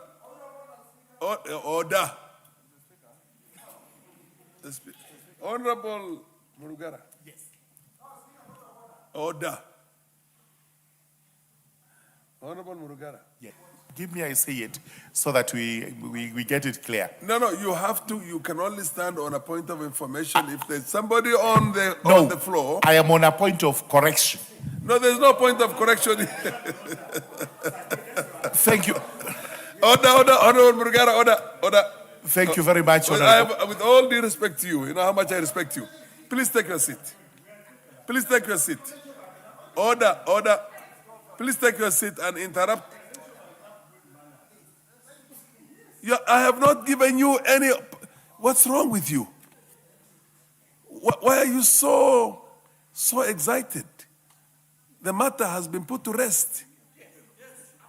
I have put it to rest. You can only stand on a point of information when somebody is contributing on the same, and if that person, the contributor, is willing to be informed, then he can say there was a misinformation, and that's where it is. Now, can I, order, under circumstances, I will call upon the mover to reply. Now, once the mover is replying, you cannot, order. Proceed, mover to reply. Thank you, Honorable Speaker. That was more or less a commercial break. And let me begin, Honorable Speaker, by thanking all the members, especially the members of the Justice and Legal Affairs Committee, who considered this bill in their committee and conducted very extensive public participation and engaged with many stakeholders, including members of our judiciary, the academy itself, because the Judicial Academy actually does exist. It's not something new that is being created. It's just that it was operating under a legal notice, and now we want to anchor it in statute. And Honorable Speaker, in those engagements, and as I've heard from many members in their contributions, there were issues that came up, especially issues touching on the possible fiscal strain to our resources. And the National Treasury is one of the issues that I saw in their public participation report that they raised red flags on. The potential fiscal strain that the Academy could exert on resources that are going to the Judicial Service Commission and the judiciary. And therefore, they emphasized that we must have a very lean and efficient institutional framework and structure that will not create a unnecessarily heavy burden to taxpayers. And I want to ask that JLAC, members of the JLAC committee, because they are the ones who oversight the commission, to ensure, and I know, Honorable Speaker, you are a member of this committee, that in your oversight role, you ensure then that we come to the realization of that aspiration that we will not have an institutional structure that is burdening the taxpayer, but it must be one that is very lean and efficient. And I believe the judiciary, through the Judicial Service Commission, has the capacity to be able to run such an institution. To Honorable Speaker, I think the most pertinent issue that I've had being raised by members is on the possible conflicts between the provisions of Article 172, Sub-Article D, 172(1)D, that gives the function, as part of the functions of the judiciary, and I know the member for Kilgoris, the Honorable member for Kilgoris, did raise this issue and in fact approached my office some time back around the same issue. That part of the functions of the Judicial Service Commission is to prepare and implement programs for the continuing education and training of judges and judicial officers. Therefore, there was that possible conflict that this is a role that has been given to the Judicial Service Commission, yet we are now again in statute establishing an institute, or rather an academy, that will be doing exactly what the Judicial Service Commission has been explicitly given in the Constitution to do, or a role that has, or a function that has been explicitly been provided for in the Constitution as the role of the Judicial Service Commission. And again, the Justice and Legal Affairs did engage in this matter, and the amendments in Chapter 6 and explicitly tie the leash to this academy directly to the Judicial Service Commission. And Clause 5 has been restructured to state clearly that the academy will perform its training functions strictly on behalf of the commission. And therefore, there is no clawing back on the provisions of the Constitution, as the member for Kilgoris, the Honorable Sunkuli, had raised on the floor and actually raised it with me, that following the public participation that they engaged in and aware funding tracts, under the amended Clause 13, every single shilling spent by this academy must be explicitly approved by the National Assembly as a lean component of the main judiciary budget. Again, Honorable Speaker, this is to ensure that the judiciary remains independent, but as much as they're independent, then they must be oversighted. Therefore, the Jailer Committee, still as the people who oversight them, will have work to ensure that every coin that goes into this academy is checked by members of the committee on behalf of the House, and therefore to ensure that that which was asked for by the National Treasury, that we have a lean and efficient structure, is actualized. And therefore, again, back to your committee in the JLAC, you have work to do. Issues that I have seen members also raise, again, the committee noted on worries concerning management overlaps between the positions of Director General and Registrar. And Honorable Speaker, the amendments clean up this up very neatly by ensuring that the Director General is appointed directly by the Commission to provide strategic direction. And clause 11 has been has also been amended, if you look at the committee's report, to clarify that the registrar is a singular head of staff and the functional accounting officer of the academy.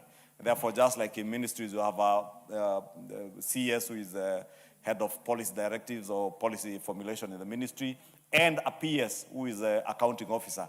Even here, we'll have the Director General who will be appointed by the Commission to offer strategic direction to the academy. But the work of the accounting officer will be vested in the office of the registrar, and therefore there will be no possible conflict, as a few members had raised, and the committee also noted.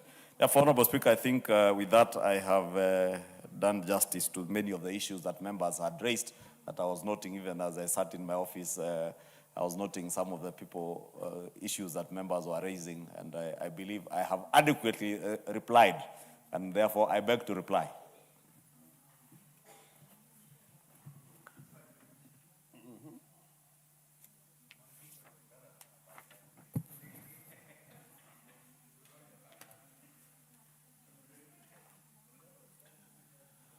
Honorable members, I now put the question that the Kenya Judiciary Academy Bill, National Assembly Bill number 42 of 2025, be now read a second time. Will as many of appear and say aye? Aye. Will as many of the contrary appear and say nay? The ayes have it. A bill for an act of parliament to establish the Kenya Judiciary Academy to give effect to Article 172, 1D of the Constitution, to provide for the management functions and power of the Kenya Judiciary Academy and for connected purposes. Order number 9, motion, consideration of the expenditures of the Consolidated Fund Services under the budget estimates for the financial year 2026-2027. Yes, what's your point of order, the Majority Leader? Thank you, Honorable Speaker. Honorable Speaker, I wanted to beg your indulgence on a matter that we considered in the House Business Committee, but we opted not to have it done as part of as a supplementary order paper. On business listed, without anticipating debate, Honorable Speaker, on business listed as order number 10 and order number 11, the chair of the Agriculture Committee, who is here, the Honorable Mutunga, is finalizing on the report on the Plant Protection Bill listed at order number 10 and the Competition Amendment Bill listed under order number 11. The Finance Committee is also finalizing on stakeholder engagement. Therefore, wanted to seek your indulgence that we drop these two orders, so that after order number 9, we proceed to order number 12 proceeding, and we drop from the order paper orders number 10 and 11. Fair enough, it's so directed. Thank you. Now we are in order number 9. And order number 9, the chair, public debt and presentation committee, can you move your motion? Honorable Speaker, I beg to move that the House adopts the report. This House. Okay, sorry. You read it verbatim when it's possible. Yes. Verbatim. Okay, thank you, Chair. Thank you, Chair. Honorable Speaker, I beg to move that this House adopts the report of the Public Debt and Privatization Committee on its consideration of the expenditures of the Consolidated Fund Services under the budget estimates for the financial year 2026-2027, laid on the table of the House on Tuesday, 2nd of June 2026. Honorable Speaker, I am Honorable Adan Dawood, MP, for Wajir East, and I rise to move this motion on behalf of the chairperson of the Public Debt and Privatization Committee. Honorable Speaker, allow me at the outset to thank you and the August House for the continued support accorded to the committee in the discharge of its mandate. I also wish to sincerely appreciate the members of the committee for their commitments, diligence, valuable contributions during the examination of the Consolidated Fund Services expenditures and the financial year 2026-2027 budget estimates. Honorable Speaker, the committee's consideration of the Consolidated Fund Services expenditures was undertaken within the broader fiscal framework for the financial year 2026-2027. This is important because the CFS expenditures are mandatory expenditures charged directly on the consolidated fund and must therefore be met before resources are available for other budgetary priorities. Consequently, their size and composition have a direct bearing on the fiscal deficit, in-year liquidity space, and borrowing requirements, and the overall sustainability of the public debt. Honorable Speaker, in the financial year 2026-2027, total revenue is projected at Kenya shillings 3.63 trillion, equivalent to 17.4% of the GDP. This remains below the policy target of 20% of the GDP.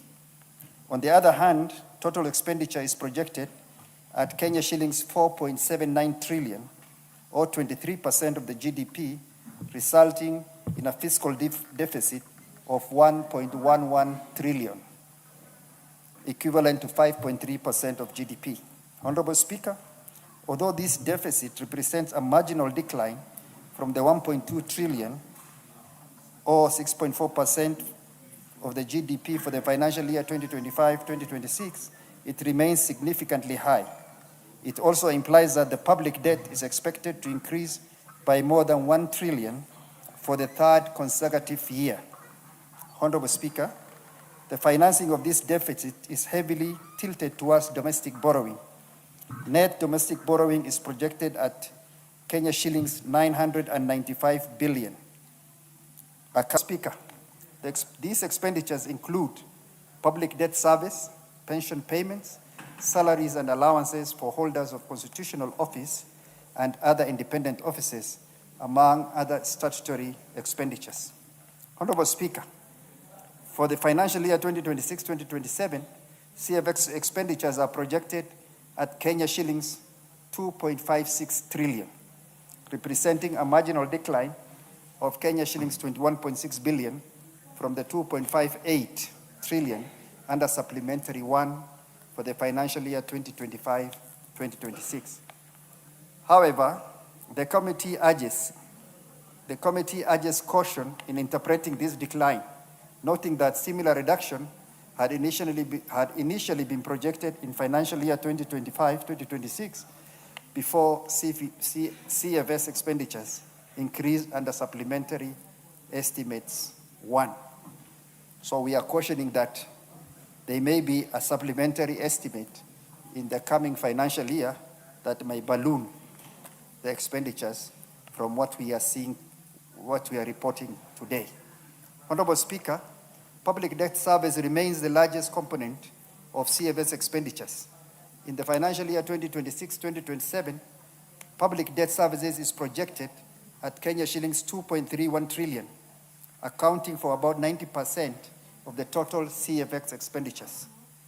Pension expenditure is projected at 241.94 billion, while salaries, allowances, and other statutory expenditures are projected at 5.153 billion. Honorable Speaker, of the 2.31 trillion allocated to public debt service, Kenya shillings 1.25 trillion relates to interest payments, while about 1.06 trillion relates to redemptions on principal repayments. Interest payments, therefore, account for 54% of the total debt service, while redemptions account for 46%. The committee therefore observed that more than half of the public debt service expenditure will go towards meeting cost of borrowing rather than reducing the outstanding principal stock of debt. Honorable Speaker, this debt service structure has significant fiscal implications. Interest payments are estimated to be about 6% of GDP compared to development expenditure, which is only 3.6% of GDP. This shows that the cost of carrying public debt continues to absorb a substantial share of public resources, thereby limiting the fiscal space available to development expenditure, capital formation, and economic growth. Honorable Speaker, the committee has consistently emphasized that addressing the rising public debt stock requires stronger GDP support, GDP growth. However, stronger growth depends on increased and well-targeted development expenditure, particularly in growth-enhancing and revenue-generating sectors. This will support economic growth, improve revenue performances, strengthen fiscal consolidation, and enhance the country's capacity to service the public debt over the medium term. Honorable Speaker, the committee further noted that domestic debt service is projected at 1.64 trillion, accounting for about 71% of the total public debt service. Domestic debt redemptions or principal repayments are further. Domestic bond maturities are projected to increase to 440.17 billion in the financial year 2026-2027, compared to 275.6 billion in the financial year 2025-2026, indicating increased refinancing pressures. Honorable Speaker, external debt service is projected at 680.38 billion, comprising external interest of 267.51 billion and external redemptions of Kenya shillings 412.87 billion. Although external debt service is projected to decline compared to the financial year 2025-2026, commercial external debt remains a medium-term concern. Between the financial years 2027-2028 and financial years 2029 and 30, approximately 1.2 trillion is projected to be incurred in servicing commercial external debt. Honorable Speaker, arising from its review, the committee made several observations. First, the committee observed that the CFX expenditures, net of domestic debt redemptions, have increased from 27% of ordinary revenue in the financial year 2016 to 2017 to a projected 50% in the financial year 2026-2027. This demonstrates the increasing rigidity of the budget and the declining fiscal space available for discretionary spending. Honorable Speaker, the committee also observed that the public debt stock is projected to reach 14.12 trillion by June 2027, and the net present value of public debt to GDP estimated at 65. That's what's commonly called the debt anchor. This is above the statutory debt anchor of 55% and within the 5% margin. Honorable Speaker, the committee further observed that while external loans are contracted for liability management operations, the use of these proceeds be clearly disclosed.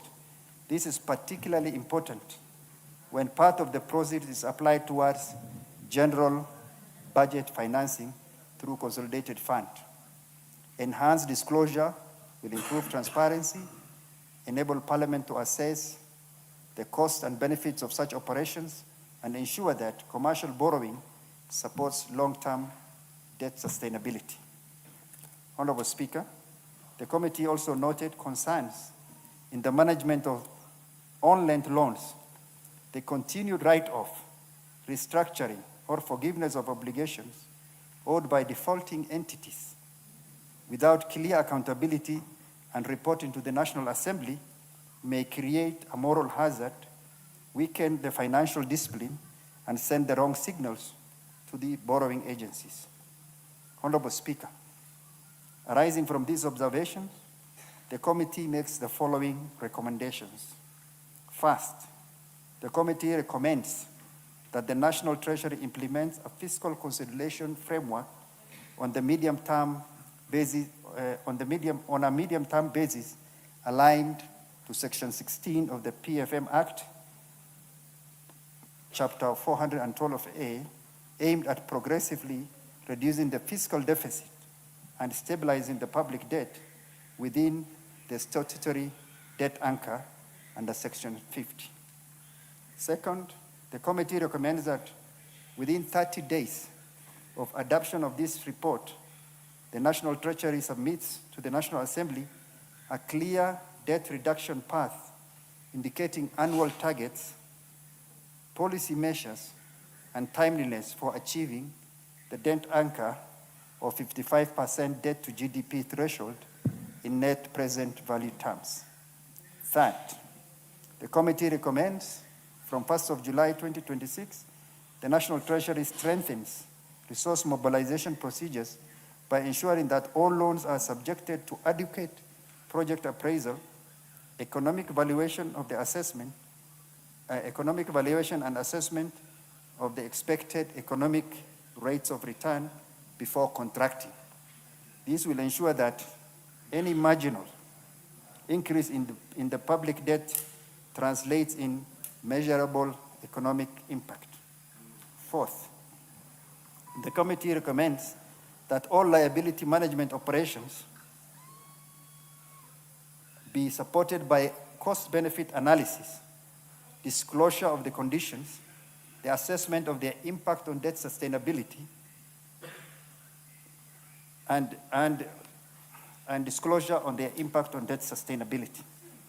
Where commercial loans are contracted for liability management, the National Treasury should disclose the portion used for debt repayments and the portion applied towards general budget financing and the projects financed. Fifth, the committee recommends that the National Assembly rationalizes non-priority recurrent expenditure and progressively increase allocation to growth-enhancing development expenditure from 3.6% of GDP to 10% of GDP. That is, the committee is asking for a boost in development expenditure vis-a-vis other expenditures. Sixth, in order to address moral hazard of on-lent loans, the committee recommends that within 3 months of adoption of this report, the National Treasury develops an accountability framework for defaulting entities. The committee further recommends that any proposed write-off, restructuring or forgiveness of on-lent loans, of on-lent loan obligations be submitted to the National Assembly for consideration and approval before implementation. Finally, the committee recommends that the National Treasury should also, within 3 months, submit to the National Assembly a comprehensive report on all defaulting entities over the past 10 years, indicating the total amounts forgiven, outstanding obligations, reasons for the default, impact on projects, recovery measures undertaken, and accountability measures applied. Honorable Speaker, the committee's recommendations are therefore intended to strengthen the parliamentary oversight over fiscal policy and public debt management, safeguard development expenditure, and ensure that public borrowing is directed towards productive investments that support economic growth, national prosperity, and Kenya's long-term debt repayment capacity. The committee further notes that it is under the 13th Parliament, and through your leadership as Speaker, that this strengthened framework of oversight of public debt and consolidated fund services expenditures have been made possible. With those many remarks, therefore, Honorable Speaker, I beg to move and request Honorable McLeod to second. Thank you. Thank you, Mr. Speaker. I rise to second the motion that this House adopts the report of the Public Debt and Privatization Committee on consideration of expenditures of the Consolidated Fund Services under the financial year 2026-2027 budget estimates. Mr. Speaker, it's important to note that this committee has put up spirited recommendations on how to contain the rise on public debt and how to advise the National Treasury on how to carry out serious fiscal consolidation and sustainability in management of public debt. So, Speaker, I support the remarks made by our chair and commend the committee for presenting a report that speaks directly to fiscal sustainability, public debt, debt management, and the need to place economic growth at the center of sustainability. Mr. Speaker, we talked so many times on how to manage the public debt. Mr. Speaker, if we borrow and invest on entities that are not commercially viable, that are not able to generate the necessary revenue for economic growth, then the consequence, Mr. Speaker, is that the debt will choke us. And I want to thank the National Treasury and their team because so far they have not been able to witness serious default on loans. Mr. Speaker, let us speak to our country. Let us speak to what our generation will inherit from this country. When we talk about fiscal consolidation, it is not enough. We need to go down and invest our resources, borrowed resources, on programs, on development projects that are going to generate the necessary resources for us to get the necessary revenues to invest or to put in our budget. Mr. Speaker, take for instance, Mr. Speaker, this report shows that the CFS expenditures are projected at 2.56 trillion in financial year 2026-27, with the public debt service accounting to 2.31 trillion, or about 90% of the total. Of this, 1.2 trillion relates to interest payments. So, Speaker, we are spending a lot of resources in this country not to pay the principal debt, but to pay interest accruing from loans borrowed. And even worse, Mr. Speaker, is where we pay out money in advance of loans so that we have too much money outside there and the loans that we have borrowed is not forthcoming. Mr. Speaker, it is time to look at the resources that we borrow vis-a-vis the programs that we want to do so that there is value for money in this country. Mr. Speaker, with a fiscal deficit of 1.1 trillion, Mr. Speaker, for those other Kenyans who may not be able to understand that, it means in our budget there is a hole. This hole has to be financed. There is a hole that we need to fill of 1.1 trillion shillings that we either borrow domestically or borrow externally. And if these resources come, then you should be able to generate enough resources to be able to repay the debt.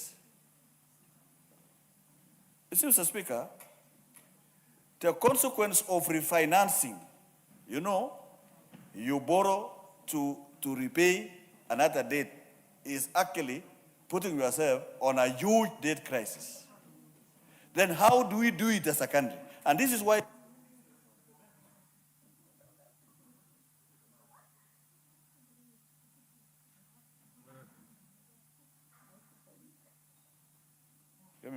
So, Speaker, this is why this committee, in their wisdom, recommends to National Treasury steps to be taken to be able to reduce our fiscal deficit to a state, even in our country, where we can do a balanced budget. Mr. Speaker, we want to leave a generation where they will have a balanced budget, Mr. Speaker, rather than always doing a budget when the country listens to that budget, they think there's a lot of money, but there is a space that needs to be done, to be filled. Mr. Speaker, programs. How do we bridge this space, Mr. Speaker? One, borrowing domestically, and it is seen from this report, Mr. Speaker, that we can borrow up to around 990 billion. That's a trillion, Mr. Speaker, domestically. When you borrow domestically, you put pressure on the private sector. You put pressure on people who want to borrow because now people want to lend to government. What is the consequence? Interest rates will rise.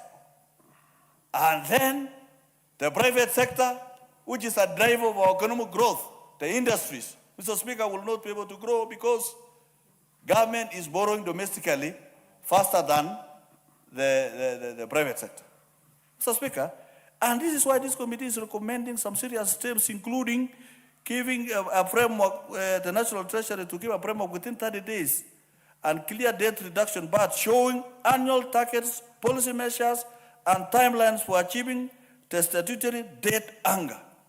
The part should not show how debt will be reduced, but will also how the economy will grow faster through productive investment and improved revenue performance. So, Speaker, these are serious things that we need to put in our country. You see, when you borrow and you invest, then if you don't want to serve a lot of debt, then your economy should be able to grow faster than what you are borrowing. And that is when you'll have serious, just give me 1 minute, Mr. Speaker. There is also need, Mr. Speaker, when we attended the World Bank meeting, there is also need to report all our debt, external and domestic, on the Meridian method of reporting debt. Mr. Speaker, so that we don't have debt outside our budget books that constrains that in the eyes of the public we show good, but in real sense we are suffering. So what are we saying, Mr. Speaker? That now we must have a plan on how to apply borrowed resources, on how to apply our budget, so that we have enough resources to be able to repay our debt without constraining and be able to grow our economy systematically. Finally, Mr. Speaker, the report calls for a stronger transparency in liability management and operations and accountability in on-lend loans. These recommendations are important because public borrowing must be properly and prudently managed, clearly reported, and tied to measurable, tangible development outcomes. This report is progressive and forward-looking. It recognizes that the fiscal sustainability requires discipline. Discipline, Mr. Speaker. Discipline the borrowing. Better debt management strategy. Stronger accountability. And most importantly, faster and more inclusive gross-domestic product of our country. Mr. Speaker, I second this particular report, that it is progressive and we can do better as a country when the recommendations of this report is given out and National Treasury implements. Thank you, Mr. Speaker. Honorable members, I now propose the question that this House adopts the report of the Public Debt and Privatization Committee on its consideration of the expenditure of the consolidated fund services under the budget estimates for the year 2026, 2027, laid on the table of the House on Tuesday, the 2nd of June, the year 2026. Dindi Nyoro, a moment before you start contributing. Do you still have this school in the public gallery? Huh?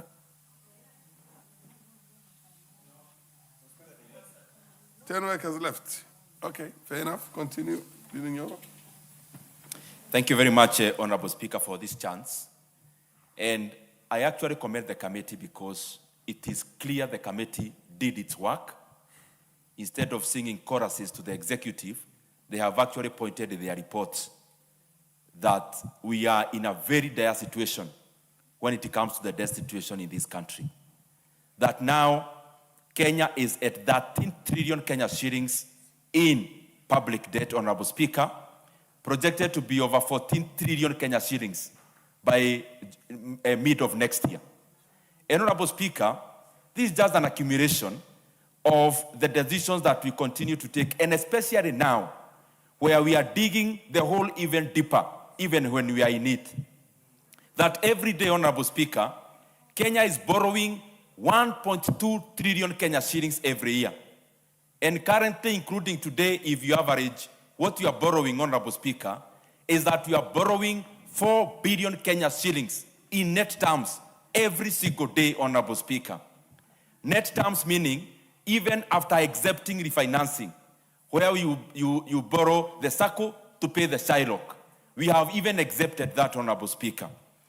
Honorable Speaker, this is a very unprecedented situation because in the year from 2002, our debt was 600 billion Kenya shillings. During the reign of President Mwai Kibaki, he borrowed only 1.2 trillion Kenya shillings in his entire 10 years. Honorable Speaker, we are now borrowing more money per year than Honorable Mwai Kibaki borrowed for the entire 10 years, Honorable Speaker. We are now borrowing 500 billion Kenya shillings more than the era of President Uhuru Kenyatta. That at around that time from 2013 all the way to 2022, Kenya was borrowing an average of 700 billion Kenya shillings every year. Now we are borrowing 1.2, and especially out of this year, Honorable Speaker. And I ask this government, do you want to break the record of borrowing? I think the better records to break are the records of good governance, not the records of profligate borrowing, as we see it now, Honorable Speaker. And what is even more worrying is that whatever I'm reporting before this House is actually what we would call official debt. This government has gone further, something that has never been done ever.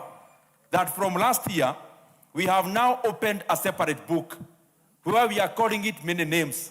In one name, it's called securitization. In another name, it's called Talanta Board. Illegal borrowing. That as we talk before this House today and to Kenyans, that this government is now beyond over borrowing more than all the other previous years. We now want to even borrow and use the housing levy as collateral. And we are doing that so that we do not report these debts in the actual books that are known across the world. And Honorable Speaker, what Kenyans must know is this, that even as Kenya is borrowing over 1.2 trillion every year now, and 4 billion Kenya shillings every single day, any development they can see and touch is actually not out of this borrowing. Any ongoing road in Kenya is another loan on the side called securitization, where even the debt committee in this House has never had even a single document relating to that illegal debt. Anything you see around stadiums being constructed in Kenya is also not part of the official loans that I've reported. It is another illegal loan called Talanta Board, where Kenya borrowed 45 billion Kenya shillings to pay an interest rate, not interest rate, but even amount, to pay the amount of interest over 100 billion Kenya shillings. A loan of 45 billion to pay an interest of 100 billion Kenya shillings. And therefore we are asking as Kenyans, and especially from these illegal borrowings that started last year. The money Kenya is borrowing every day, 4 billion Kenya shillings, and per year, 1.2 trillion. Where is this money going to, Honorable Speaker?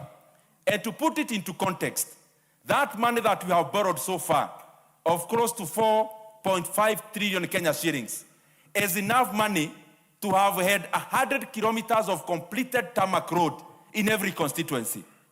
It is money enough to have put electricity and connected electricity to every single homestead in Kenya, Honorable Speaker. It is enough money to have connected every homestead in Kenya to clean water, Honorable Speaker.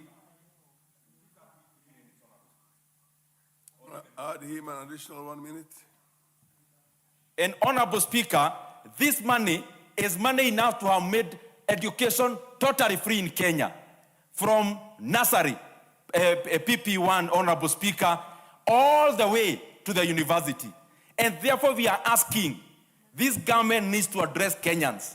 This money we are borrowing, where is it going? The second thing is that now we see we are moving away from foreign debt. We are moving away from money we borrow at 3% to borrow domestically at around at double digit. And Honorable Speaker, Kenyans are asking why. But this is the answer. We are leaving cheaper money for more expensive money because we are running away from accountability. And that is why external lenders of stature, like IMF, like the World Bank, they are no longer lending money to Kenya, Honorable Speaker, because they can see the kind of carelessness at which you are borrowing. And especially the fact that now the people in the executive pretend to be clever to borrow money on the book and off the book, Honorable Speaker. The other thing that I want to highlight as I come to the conclusion, that now our deficit is around 5.5% of our GDP at the beginning of a financial year. And this is always a moving target as we move towards the closure of the financial year. Honorable Speaker, that we are now at 5.5%, meaning we can already foresee by the closure of the financial year, maybe it will be around 7%, something unprecedented. It is time we call the leadership of this country into order. We cannot continue to overburden the current Kenyans, and at the same time, we want political collapse by overburdening hugely even the future generations. It is time for this House to stand up, Honorable Speaker. It is time for this House to say no to this profligate. Order, Ndindi. What's your point of order? Mr. Speaker, with due respect, Mr. Speaker, is it in order for my good friend, the former chair of budget, to lecture this government when he served as the chairman of budget for 3 years and he budgeted a lot of debt to this country, Mr. Speaker? I thought it could be only wise to advise rather than lecturing the same government that is up to for 3 years and budgeted a lot of debt in our system. You had exhausted your time. I think he just made a comment. He made a comment. To do what? To contribute or to respond? Give him half a minute. Honorable Makirap, it is very good you actually rose as part of the debt committee, just to show Kenyans that you have slept in your job for the last many years you've been in the debt committee. That the budget committee was about spending. The committee on which you actually seconded their report is where you've been, and it is good to have broadcasted your failure. But Honorable Speaker, it is important for us not to trivialize this important matter and to know that whatever decisions that you are making today will influence the Kenya of tomorrow. What's your point of order? Mr. Speaker, is it in order for my good friend and colleague, Honorable Dini Nyoro, to say that the Committee of Debt has failed for the last 3 years or 4? So, Speaker, it is through the recommendation of this committee, Mr. Speaker, that the Kenya government has been able to manage their debt and be able to repay their debt without a single default. So, Speaker, It is the budget committee that has been giving us proposals here, Mr. Speaker, including programs that are supposed to be funded through debt, Mr. Speaker. So who has failed, Mr. Speaker? It is my colleague here who failed, Mr. Speaker, a long time ago. Honorable Nidinyoro, order, I mean, with a light touch. Honorable Nidinyoro. And lastly, Order. To be fair to everybody, the budget committee is the one which asks for more money. So when you ask for a lot of money, and you are aware of the fact that that money is a debt that this country can ill sustain, I fail to see where you can get off the hook and say that this can only be left to the debt committee. What's your point about the Honorable Majority Leader? You know, Honorable Speaker, you're on point. Yes. And in fact, I was just listening to my brother contribute to this debate. And he said certain unparliamentary things or language that is demeaning, such as all of a sudden the government has become very intelligent, or people in government purport to have become very intelligent. And what you are saying is actually true. The debt committee deals with what the Budget and Appropriations Committee has worked on in estimates. Yes. My brother Dindi Nyoro was our chair of the Budget and Appropriations Committee for 2 years. Therefore, if this government has borrowed for 3 years, 2 out of the 3 years, it is my brother Dindi Nyoro who presided over that borrowing and budgeted for that borrowing and moved the House to approve that borrowing. Therefore, if there are people who have suddenly become intelligent, maybe it is my brother Dindi Nyoro who now suddenly has become more intelligent than everybody else. And therefore, Dindi, I told my brother the other day, I was chair of Budget and Appropriations Committee in 2017, 2018, rather 2018, 2019. And I conducted 2 full financial year budgets and 3 supplementaries. But I have never stood in my place to deny that which I did. Because you must, as a leader, be able to stand for what you do and be a man of principle. Therefore, Dindi Nyoro, unless you are telling us, as member for Kiharu, that the 2 budget or 3 budget cycles that presided over, you presided over either because you are not intelligent then and you have suddenly become intelligent, or you presided over illegalities, knowing there were illegalities. Then you should just come clean and tell us you presided over illegalities, or someone held a gun over your head to preside over illegalities. Is that simple? We're not going to allow this to be. Yeah, but you've been the chair of the budget committee. No. Hang on a minute. Just for the interest of the chair, you've been the chair of the budget committee, and this runaway borrowing that you're talking about did not start after you left the budget committee. You were there overseeing a lot of it, and the impression you're giving right now is that you've been the good guy out there, and everybody else has been doing. I wouldn't say it illegalities because it's a committee. It's a nation. But a runaway or an amok manner in which the financial public sector finances have been handled over this period of time. I'll give you just a minute and then let's continue with it. It's very good we are engaging, Honorable Speaker, on this matter. When I served Kenya as the chairman of budget, there was no single illegal borrowing. The illegal borrowing called securitization started in the year 2025, and that is on record. Secondly, out of the point of orders, I have heard the former chair, Honorable Kimani Ichung'wah. It actually confirms the same thing, that even the majority leader in the House is not aware that there is a House committee here that deals with debt.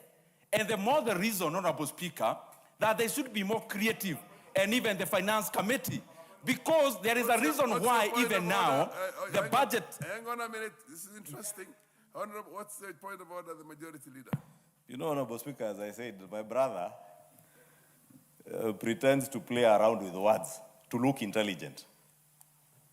But I don't want to say he's not intelligent.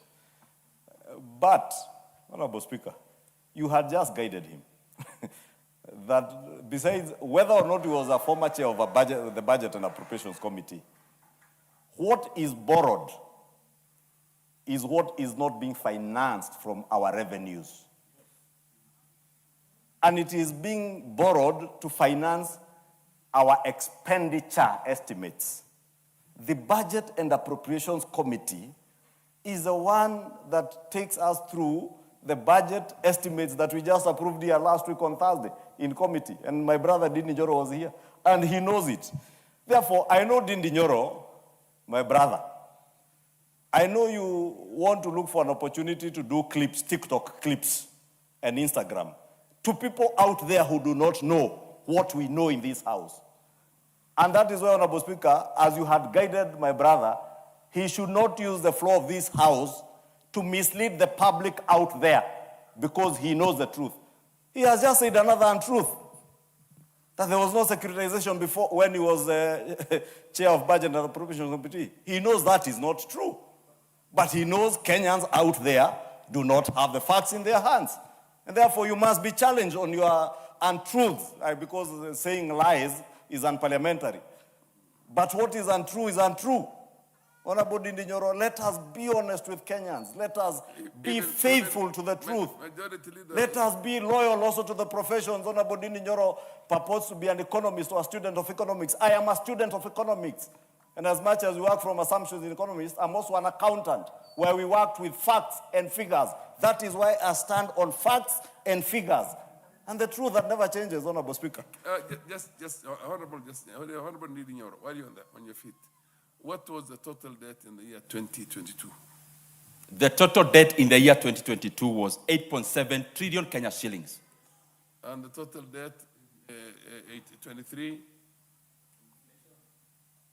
2023? I know the current. You may give me time to check. But I can tell you the scope. Order. Can you, this is also a house of facts. Give us what was order. What was the total debt in the year 2022? Just a moment. 2023, 2024, 2025, and then you tell us when it started running crazy. Honorable Speaker, I want to repeat and speak loudly. There was no single issue of illegal debt of the book loan prior to last year mid. It's called securitization. There was no single one when I served Kenya as the chairman of budget. Secondly, my brother Kimani Ichung'wah, it is also good for you to be truthful to yourself. The reason why we debate... Order. The chair is the one which is seeking clarification for the benefits of the wider house and the nation out there. I want somebody to tell me what was the total debt 2023, 22, 23, 24, 25. And then you show me where things started going nuts. Yes, go ahead, Honorable. You might be able to shed lights on that. Honorable Speaker, as I said, my brother from Kiharu thinks, you can fool some people sometimes, but you cannot fool all the people all the time. And I had to come back from my office because I listened to a lot of untruths. You're asking a specific question. Yes. My brother is avoiding answering the specific question because he knows for the 2 years he was the chair of the Budget and Appropriations Committee, we were still borrowing. Number two, Honorable Speaker, in trying to fool people, he's now talking about securitization. I would challenge the Honorable Dindi Nyoro to show us in this Public Debt Committee's report where the issue of securitization is in their report.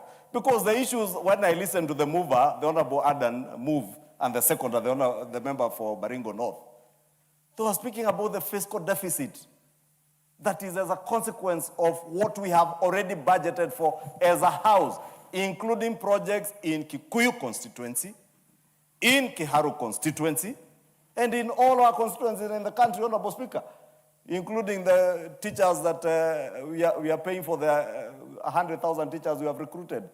And not to mention the school capitation that the member for Kiharu was trying to incite the public out there again on.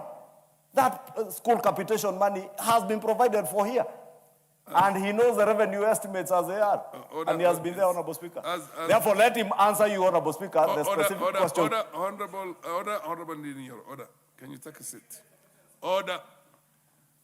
The total public debt as of June the year 2024 was 10.56 trillion. The year? 2024 June. If my memory serves me, you were then the chair of the budget committee. And then we will have the other one, you can find out exactly what was the total debt again in the year 2025, the same time. But you can see there's already well over 2-point-something trillion from 2022 to 2024. So the borrowing even then was in excess of 1 trillion per year, as you put it right now. When you're still there as a chair of the I'm doing this purely for purposes of getting facts out for the benefit of Kenyans and the wider plenary. Okay. Let me give an opportunity to the Honorable MP for Funyula. Order, relax, you'll have your moment. The MP for Funyula, you want to rise on yours. Because this should not only look like a debate between the majority leader and Dini Nyoro and the chair seeking facts. Let's hear what he has to say. Then you will also have your moment to take a bite of that. Yes. Honorable Speaker, allow me to make this, and I hope I might not lose my slot to contribute. I was the next. So you have asked for information which you can Google anytime, anywhere. Yes. And if you allow me, Honorable Speaker, at the end of June 2023, the public debt in Kenya stood at 10.27 trillion. That is in June 2023. I just changed here by, anybody who has got a phone can tell you 2024.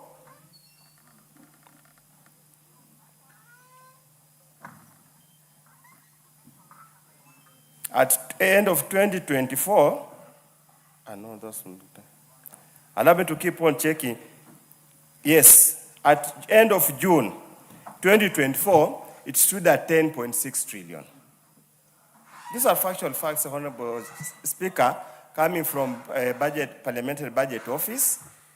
And I have seen from the records they have provided us, is now 12.48 something, 487. So you can see the exponential increase over the period of time. Facts don't lie, Honorable Speaker. Yes. Data doesn't lie. You can manipulate the data, but the primary data doesn't lie. Fact. Period and simple. Thank you, Speaker. You have half a minute to explain to us why under your own tenure for 2 years, the thing was still going at above $1 trillion per year. Honorable Speaker, number one, that is not factual. The entire 3 years, the debt was averaging 800. But it is also important that we face Kenyans clearly and tell them there is a reason why this parliament has 3 committees. It's not my business to keep on answering questions about finance committee and debt committee. The work of the budget was about expenditure. Unless then we disband the debt committee in this house and the finance committee, and they become departments of the budget committee. Otherwise, Honorable Speaker. Order, Honorable Dini Nyoro, sorry, the chair. The purpose of the budget committee is to look at what has to be borrowed and what has to be raised. Order.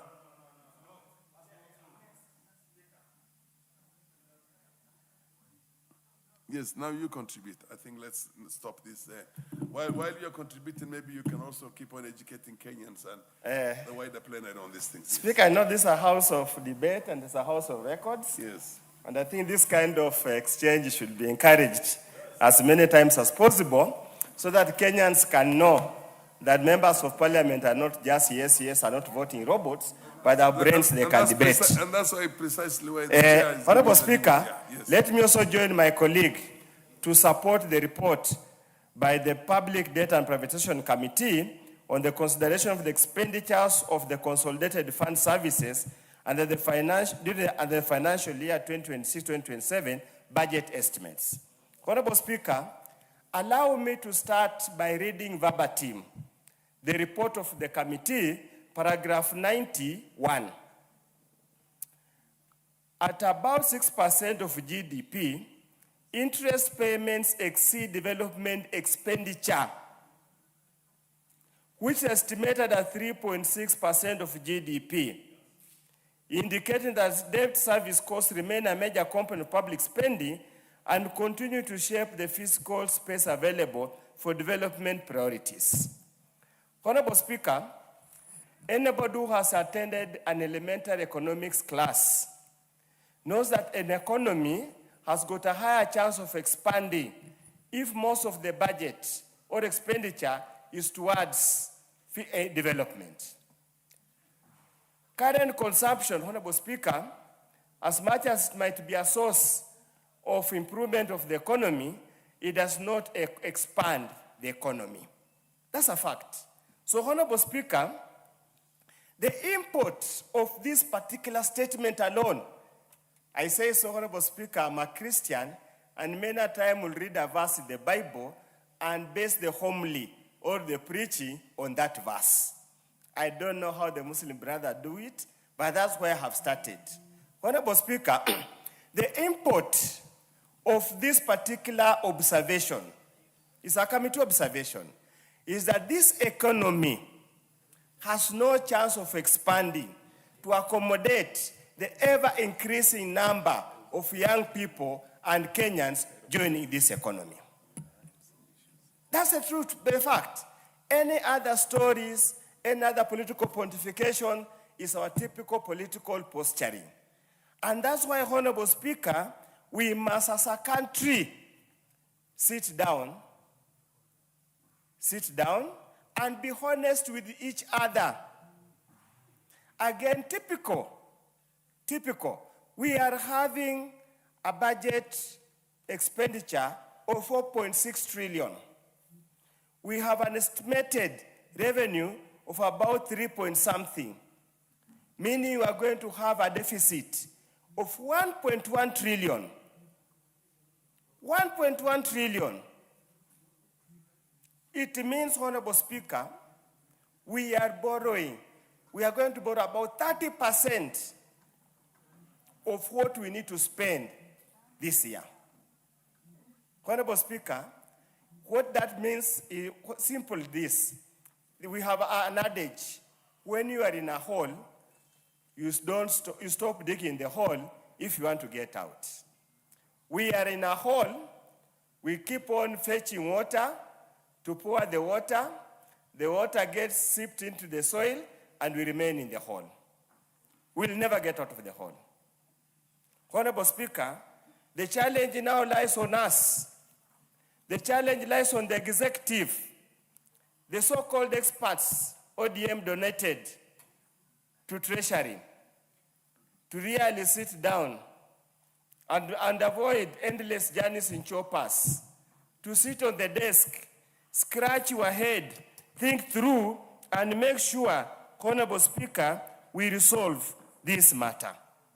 There is so much to be said, and which we continue to say outside there, Honorable Speaker. The truth, finally, as I conclude, Honorable Speaker, the most interesting observation is that the debt prepayment, most of it goes to domestic debt, and you know who controls money in the domestic debt. So the hand is getting from the left, going to the right, and it becomes a vicious circle. The rest who sit in the periphery become bystanders and spectators.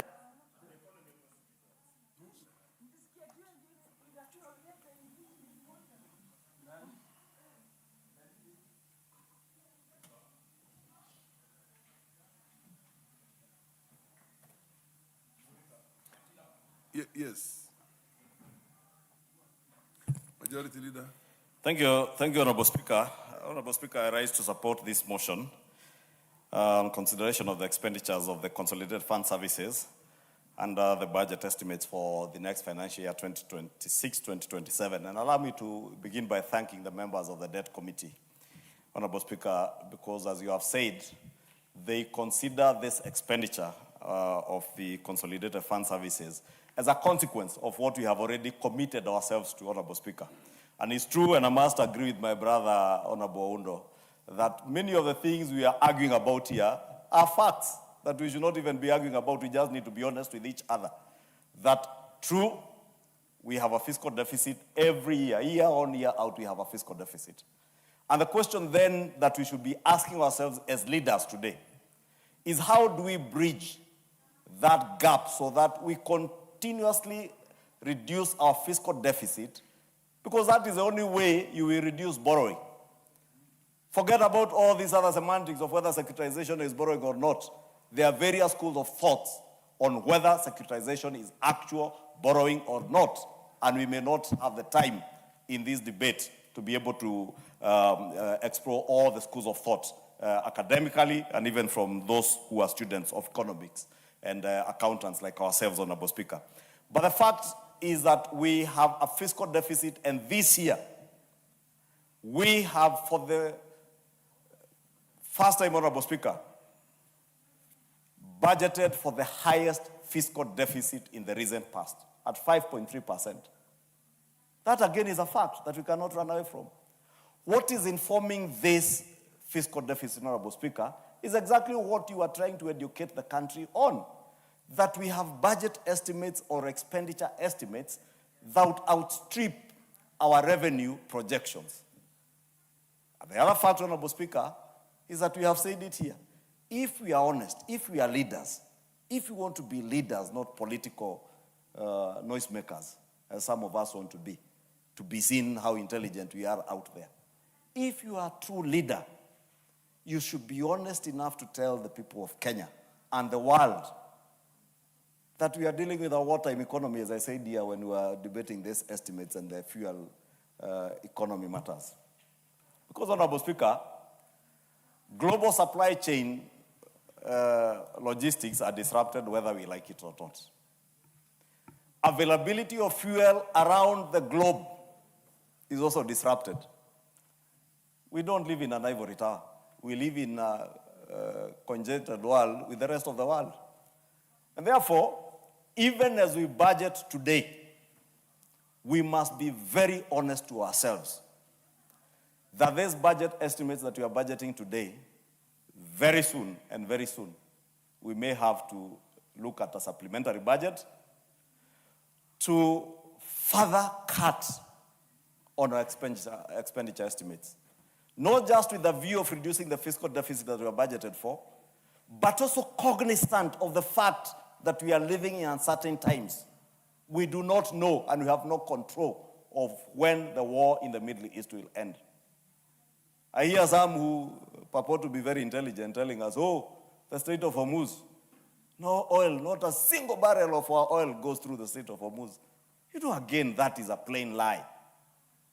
If you look at where we are buying our oil from in Saudi Arabia, Honorable Speaker, and you've been there for Hajj, unfortunately this year you didn't make it because of your busy schedules. No, I made it. Oh, you made it? I was in Hajj. I thought because I had seen you 2-3 weeks ago before the recess, you did not make it for Hajj. No, I made it. And you know, at least you've been to Saudi. Some of us have, even those who purport to know the region do not know. You will add me a minute, Honorable Speaker, or two. Do not know Saudi. Because where the oil fields are and where the refineries are, and I said here last week, are two different things. And the refineries, some of them, Honorable Speaker, have even been demolished. The one in Bahrain, for instance, was bombed by the Iranians. We have no control over these things. But we have to live with them in our country and in our time. What do we do as leaders? Then we must manage our expenditures. We must be able to rationalize all our expenditures. And I want to call on us as leaders now to desist from the politicking and the grandstanding and start offering solutions. Because it is very easy for you to stand here and purport that there are people who imagine they are more intelligent than others and throw jabs at each other. But, Honorable Speaker, at the end of the day, the people we represent want to... Give him... Has he run out of time or there's a problem with it? They are giving me 5 minutes like everybody else. I think, Honorable Speaker, because I contributed later, the clerks at the desk have assumed it is the ordinary contributions, but I have more time on this, Honorable Speaker, by virtue of the office that I hold. And to also set the record straight, Honorable Speaker, as I call for leadership, Honorable Speaker. Honorable Speaker, the debt committee has done an excellent job. And they have told you, Honorable Speaker, if you look at the figures in this report, almost 1.0, out of the consolidated fund services, the public debt service allocation is 2.31 trillion. Ask yourself, Honorable Speaker, if you are spending 2.31 trillion shillings on debt service allocation, and you are projecting to raise maybe 3.6, you'll be left with about 1.3 trillion. We are still in mediation with the county governments that are asking for another 450 billion out of that 1.3. How much are we leaving for expenditure? And that is why I like intelligent, informed, and honest contributions like those of Dr. Oundo, who is asking us, if our debt service today, even interest payments, are higher in terms of percentage to GDP, higher than our development allocation in our estimates, Honorable Speaker, what are we doing to our country? And those are the solutions we should be looking for, Honorable Speaker, today. As we'll point fingers at each other, Honorable Speaker, the committee is telling you, out of this 2.31, 1.06 is in redemption, or rather principal payments, and 1.25 in interest payments. That tells you interest payments alone are taking close to 54%, almost 60% of our CFS. And therefore, as we consider these estimates, interest payments, we are not paying interest on the debts borrowed in the last 2 years or the last 3 years, presided over by Honorable Atandi and Honorable Dindi Nyoro as budget chair. And I do not mention their names in vain because they did not do this work alone. We did it collectively, dictated by circumstances of our economy at the time. Just like today, we are budgeting dictated by circumstances that pertain today, not last year. It's very easy to say, oh, Mwai Kibaki did not borrow this much. Very popular out there with villagers and other people who may not understand and who may not know what you know. But we must be honest to tell Kenyans, Mwai Kibaki presided over an economy under the old constitution that had no devolution. There was nobody asking Mwai Kibaki for 500, half a trillion shillings to go to our county governments, Honorable Speaker. Honorable Speaker, we had a government after Mwai Kibaki that was in power for 10 years and borrowed. What is out of order in Europe? Honorable Speaker, is important for us because we are still informing Kenyans. The fact of the matter is that the entire 10 years of President Mwai Kibaki, Kenya borrowed 1.2 trillion Kenya shillings. Order, Honorable, order. Let's not go on the... Order, I will explain to you. When you go on a point of order, you are rising on a specific matter which is out of order, which is as a result of the chair. But you keep going back 10 years. What is it? What is out of order? I've seated here listening, Honorable Speaker, and the majority leader keeps talking about solutions. But his entire presentation so far, and time is actually off, is about lamentations. So if we have the government lamenting before the Kenyan people, what do you want Kenyans to do? Order, Honorable Ndini Nyoro. You still are out of order. Proceed, Honorable Majority Leader. Honorable Speaker, I don't know what is itching my brother because I have not even finished my contribution. And I was headed there because, Honorable Speaker, I was saying, rather than lecture the country to want to seem to look intelligent, what we should be offering are solutions. And we should be telling Kenyans honestly that the Mwai Kibaki government did borrow, but they were living under different circumstances, not under the 2010 Constitution.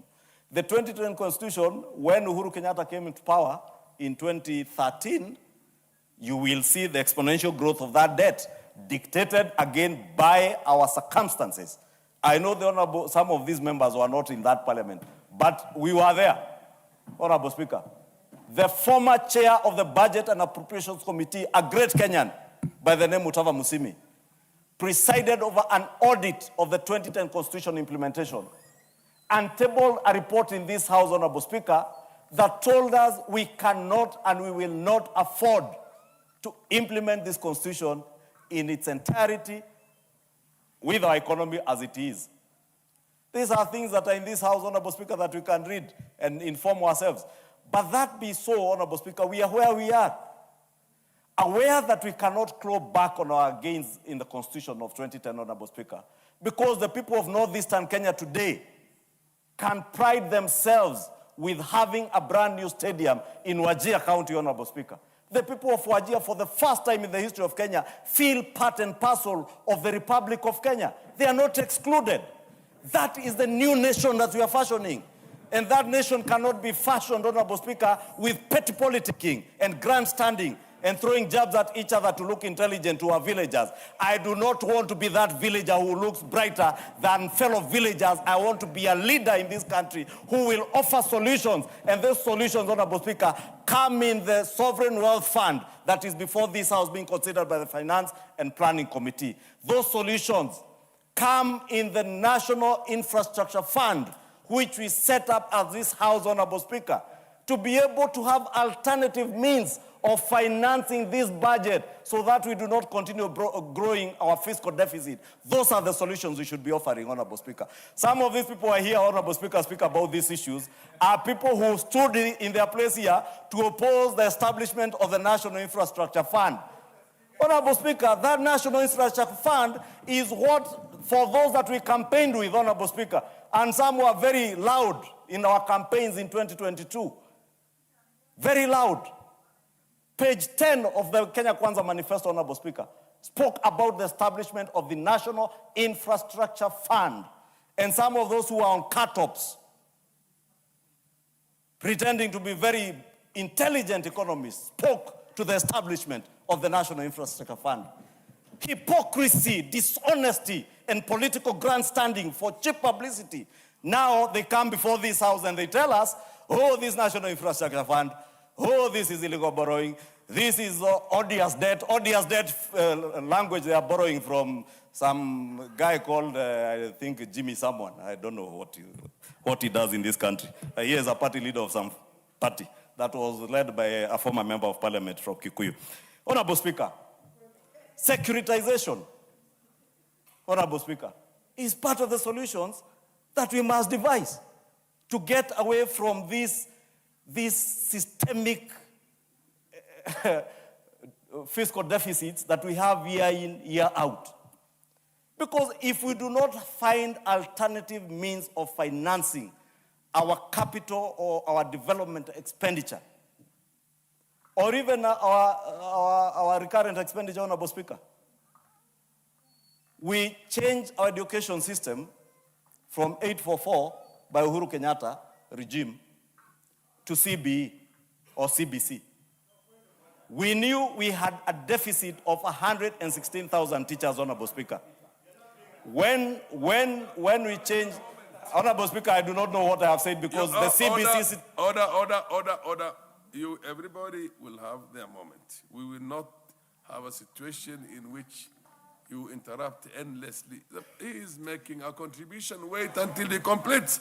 When you get, what's your point of order?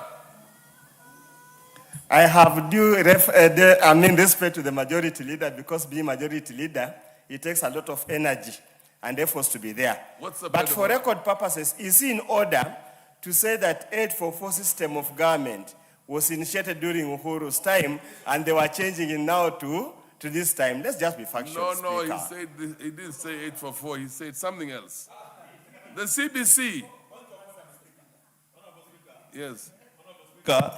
You know, my brother Undo, I know, was touched when I mentioned the name Uhuru Kenyatta. Not 844, and actually he says 844 system of government is the 844 system of education. And it's a fact of life. When the former CS for education, Amina Mohammed, slowed down on the transition from 844 to CBC, she was fired by President Uhuru Kenyatta and brought in those who he thought would fast track the transition to CBC. But that left this country in a very uncertain time that I do not have time to go into that, Honorable Speaker. But we know, and I was saying the point I was making is that part of our recurrent expenditure is going to paying salaries and wages. There are 116,000 teachers that we said in our manifesto as Kenya Kwanza that we are short of 116,000 teachers Facts again. The chair for education is here. He will tell you 100,000 out of those 116,000 teachers have since been employed. We have to pay them. These teachers are not employed to stand in shopping centers in Kikuyu, in Kiharu, or in Funyula. They are teaching our children in schools, and we have to pay them, Honorable Speaker. Because we are paying these children, Honorable Speaker, we must then ask ourselves, then how do we finance this recurrent expenditure and capital expenditure without overburdening the Kenyan taxpayers with additional taxes? Because if you take that route, Kenyans have loudly told us they do not have space for additional taxation. And Honorable Speaker, that is why I was speaking to the establishment of the National Infrastructure Fund, the Sovereign Wealth Fund, and Honorable Speaker, new innovative ways of financing our development growth and our development expenditure outside of the budget through such initiatives as securitization. And therefore, Honorable Speaker, I want to support this motion by the Debt Committee and encourage them to be forthright members of our society, to be truthful and faithful to the truth, and to help steer our nation through the problems that we have found ourselves in, because we are in problems that were not created in these 3 years of the William Ruto administration. Problems of a decade ago, 10 years ago, created over 10 years ago. I heard the member for Funyula tell us that the owners of capital, Honorable Speaker, wanted us to continue borrowing domestically. And it is true. And he knows those who are presiding over state capture in the last regime. They are at pains today because we are consistently moving away from that through innovative means of financing our budget. We are not borrowing domestically. We are not growing their banks. No wonder some of them have begun selling their banks to South Africans. Shame on you. Rendekere Mugambi. Thank you, Mr. Speaker. Mr. Speaker, I have listened to the debate. Mr. Speaker, I am a very disturbed legislature. Mr. Speaker, what I have heard is completely out of the debate which has been presented by the committee.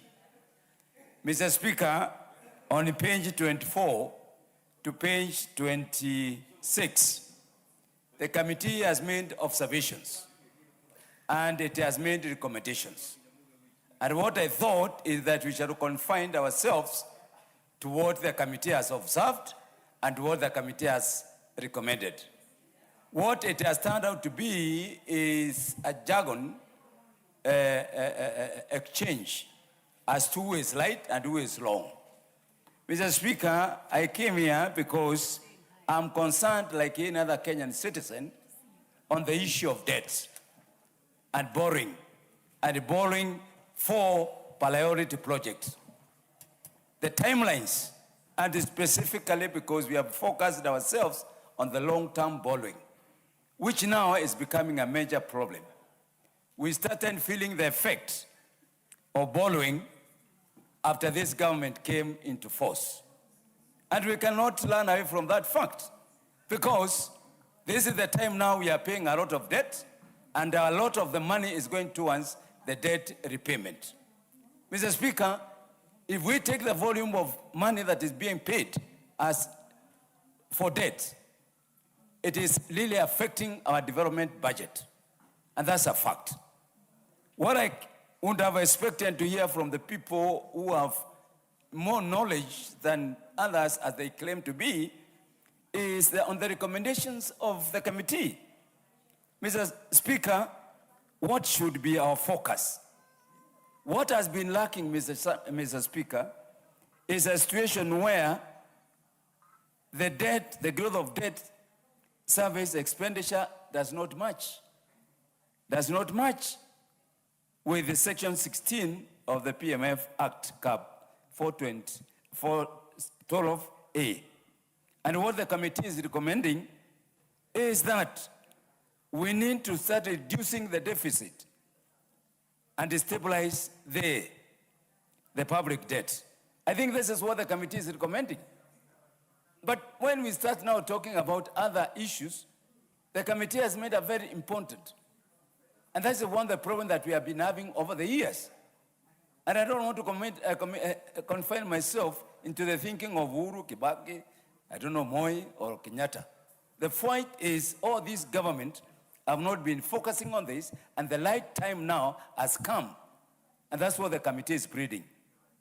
Mr. Speaker, it is like it was an open-ended thing. Once the National Assembly has made recommendations, the National Treasury does not act immediately. And that's what the committee is saying now. Within 30 days of adoption of this report, the Treasury should submit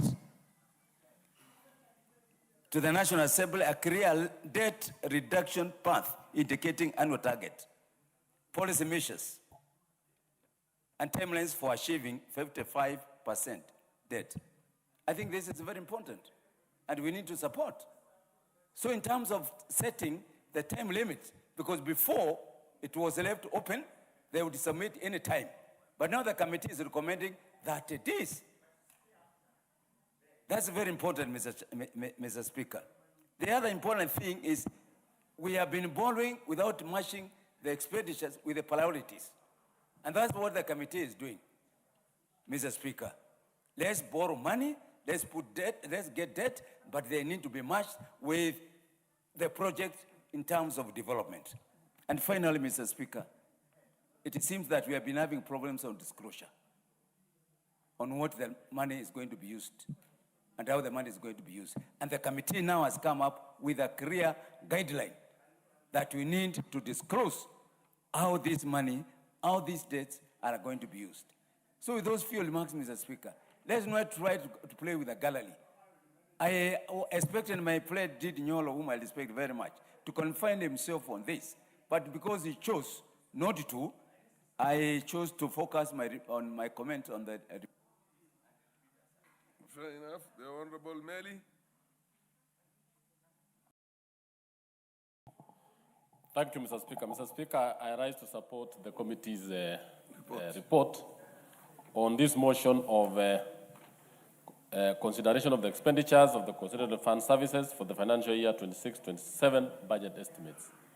Mr. Speaker, the committee went on to look into, in this report, how to look at the fiscal sustainability of the public debt, the management, and the needs to ensure that debt does not actually suffocate the growth of the economy of this country. Mr. Speaker, if you look at this report, the Consolidated Fund Services projects a debt of 2.56 trillion. This indicates that there is actually a very high increase in debt. Looking at this, the Kenya shillings 1.5 trillion will actually be only paying interest. This is far much higher than what the country spends on development. If you go into this report, Mr. Speaker, the report speaks mainly on a number of issues. That one, how can we as a country grow amidst this problem where debt has really gone very high? Two things come out very clearly. That one, every shilling that we borrow has to go into growing the economy. So that as the economy expands, Mr. Speaker, as the economy grows, the GDP of this nation, therefore, will be able to pay back because it expands at the right time. Two, we also need to reduce, especially on the borrowing that we are having as a country.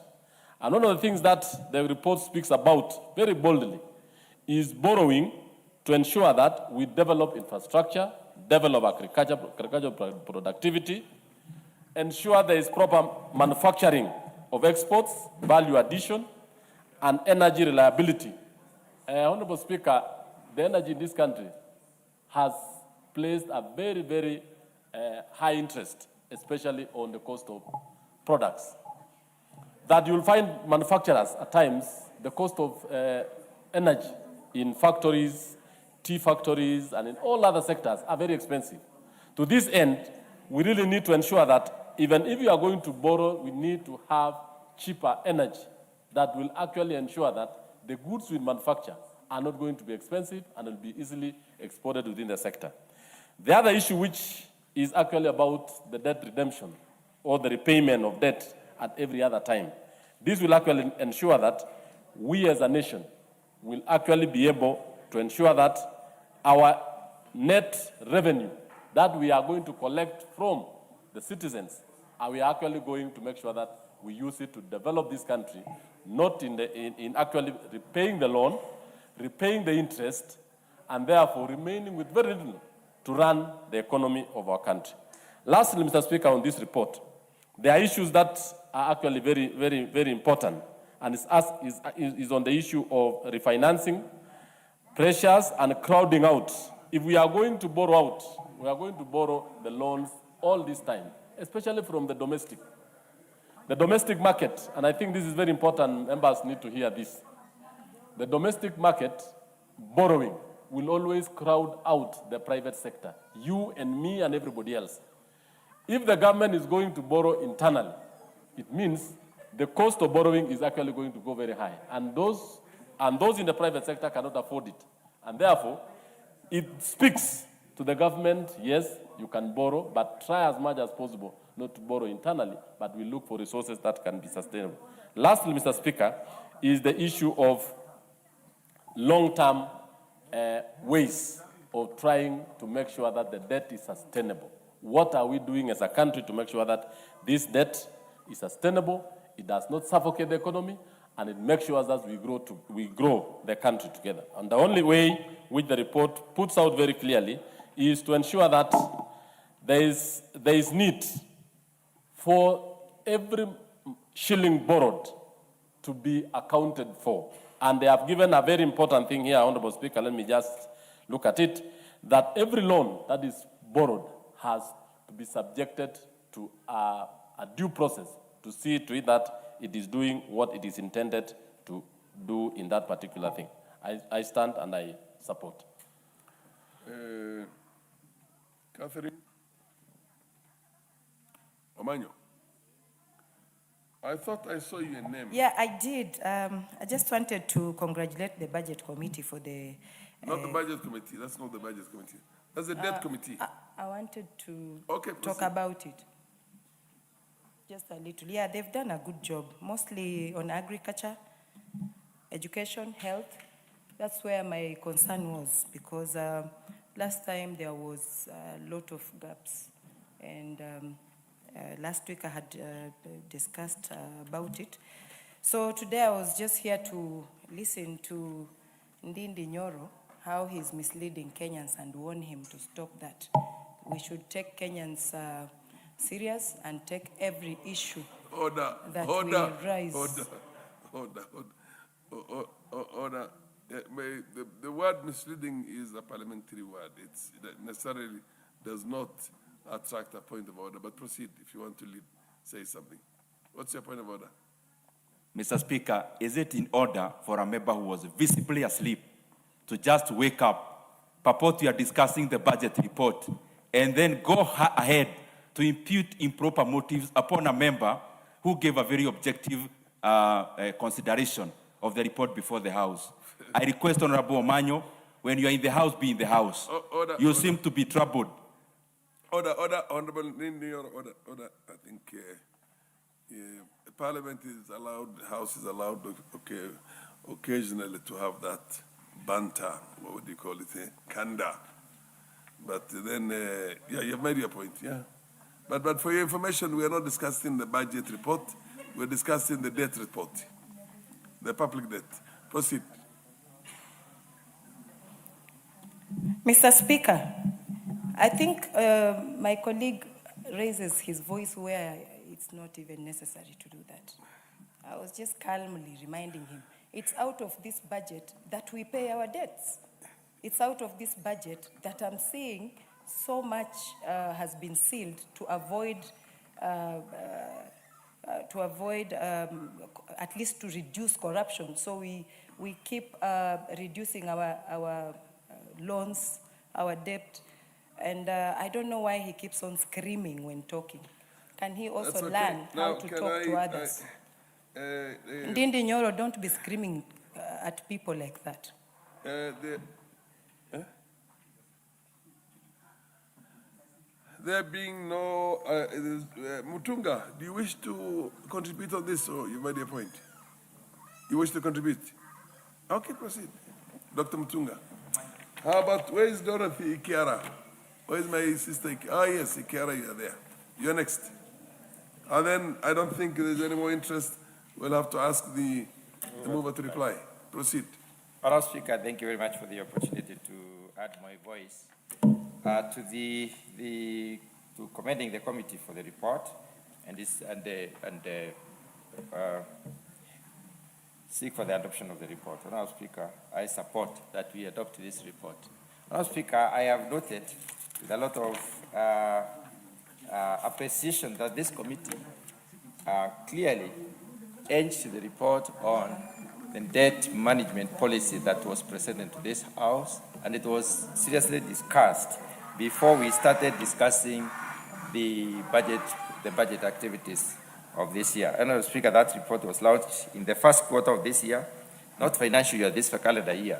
And I remember we discussed that report and adopted as a House. Madam Speaker, the committee has highlighted or observed quite a number of issues that are important to this particular discussion and important to this particular country as we are. Madam Speaker, the committee has specifically noted that we have institutions in this country that are raising, or rather that are raising revenue in terms of appropriation in aid. And this appropriation in aid, Madam Speaker, whether it is disclosure levels or the fact that the appropriation in aid does not rise to the extent that it supports Treasury to cushion its expenses, then there is an issue, because we have not realized many institutions coming up with A that is enough to finance their budget and also surrender 90% or 100% and then get back 10% of the revenue raised to the institutions themselves. That would enable Treasury to be able to allocate this money to other sectors. And, Honourable Speaker, I'm aware, or privy to the information, that Treasury sometimes goes out to try and capture those who are trying to keep this revenue to the institutions. And I remember 2 years ago, Honourable Speaker, there was the moratorium that every state corporation that has not been able, that is not able, every state corporation should be able to support at least 30% of their budget. And, Honourable Speaker, there are also measures that have been put in place, and we are aware that the Budget and Appropriation Committee cannot pass a money bill if that money bill does not appear to be making enough money or raising enough revenue to support their activities, or overstrain the exchequer, because most of them basically target the exchequer. And if a money bill basically focuses on getting money from exchequer, in most cases, Honourable Speaker, the objective decision of the Budget and Appropriation Committee is to stop that particular money, a bill from passing through, so that we may not occasion excessive expenditure from exchequer. Honourable Speaker, my appeal to many institutions in this country is to be honest in their reporting, because, Honourable Speaker, it is possible to discover that some of the institutions do not display or they do not disclose the amount of revenue that they generate.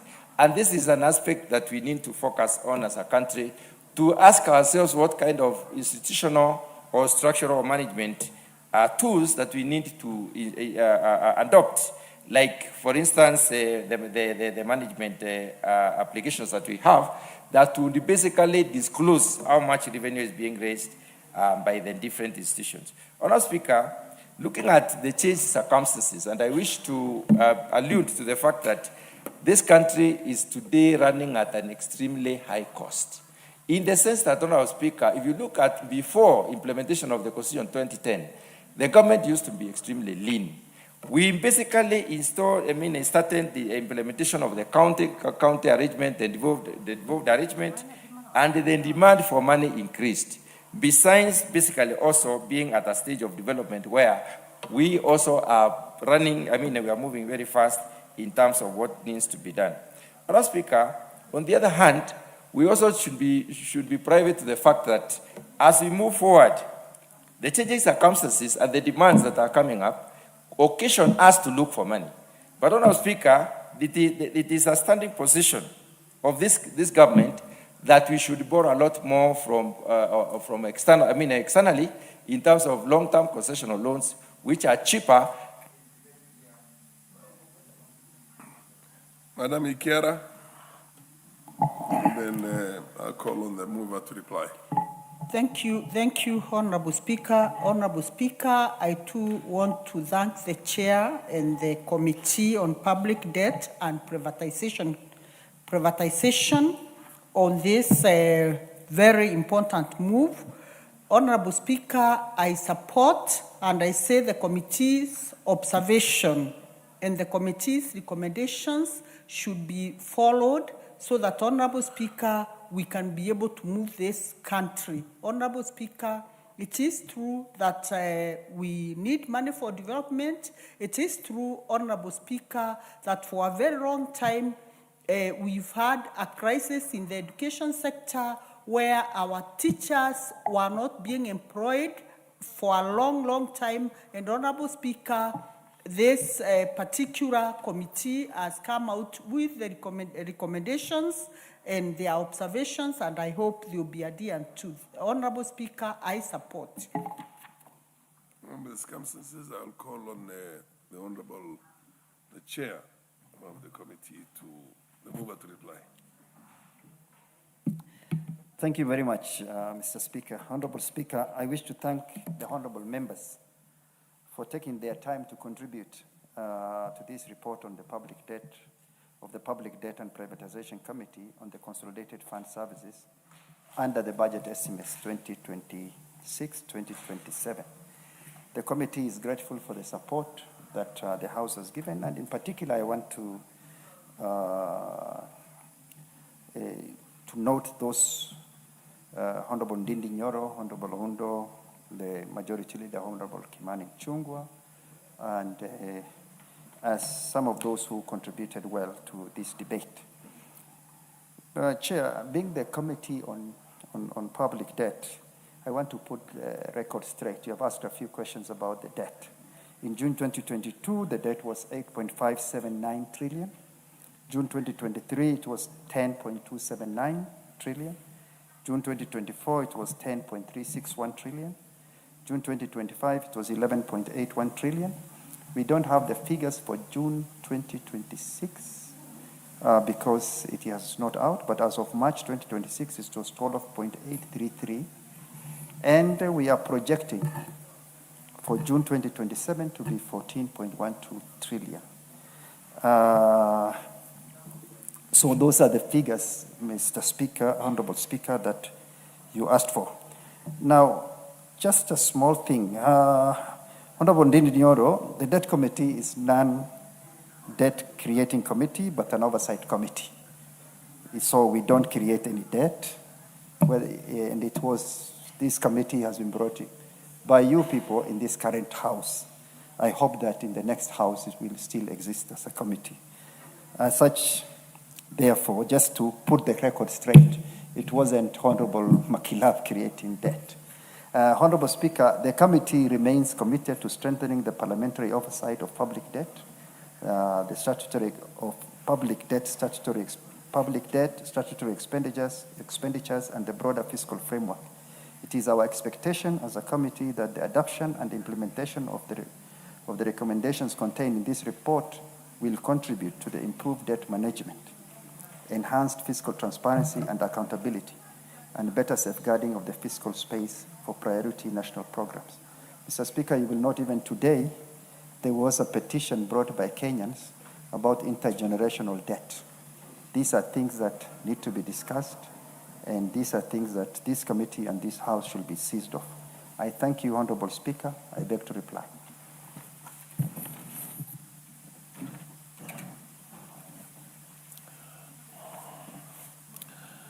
Honorable members, I now put the question that this House adopts the report of the Public Debt and Privatization Committee on its consideration of the expenditures of the Consolidated Fund services under the budget estimates for the year 2026-2027, laid on the table of the House on Tuesday, the 2nd of June, the year 2026.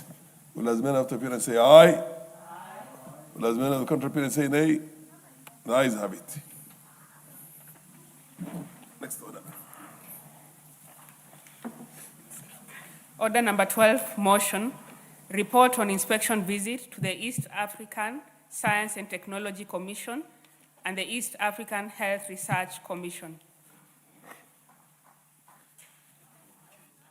The chairs, where are the chairs of this? The chair of, we are now on order because order number 10 and 11 were dropped. We are now on order number 12. Where is the chairperson on Committee on Regional Integration? Chairperson is not in. Nobody to move this report. This report is deferred to a later date when committee members and leadership are here to move it. Next order. Order number 13, motion, report of the Kenya delegation to the 151st Assembly of the Interparliamentary Union and related meetings. The leader of the delegation, not in the House again. Under those circumstances, I will again defer order number 13 to another date when the leadership is of this committee, of this delegation, Interparliamentary Union, IPU and related, is here on the floor of the House to move it. Next order. Order number 14, motion, second report on the status of reports on petitions and resolutions. Chairperson, Committee on Implementation, not in the House. This is also deferred to another date when the chairperson is, or a member of the committee can move this motion. Next order, order number 15. Order number 15, motion, report on inspection visits to 14 special needs schools in specified counties. Chairperson, Committee on National Cohesion and Equal Opportunity. No, this matter is also deferred to a later date in the future when the chair of the committee or any member of the committee will be in a position to move that report. Under the circumstances, honorable members, there being no any other business on the order paper for the day today, and the time being 6:50 p.m., this House stands adjourned until tomorrow, Wednesday, the 10th of June, the year 2026, at 9:30 a.m.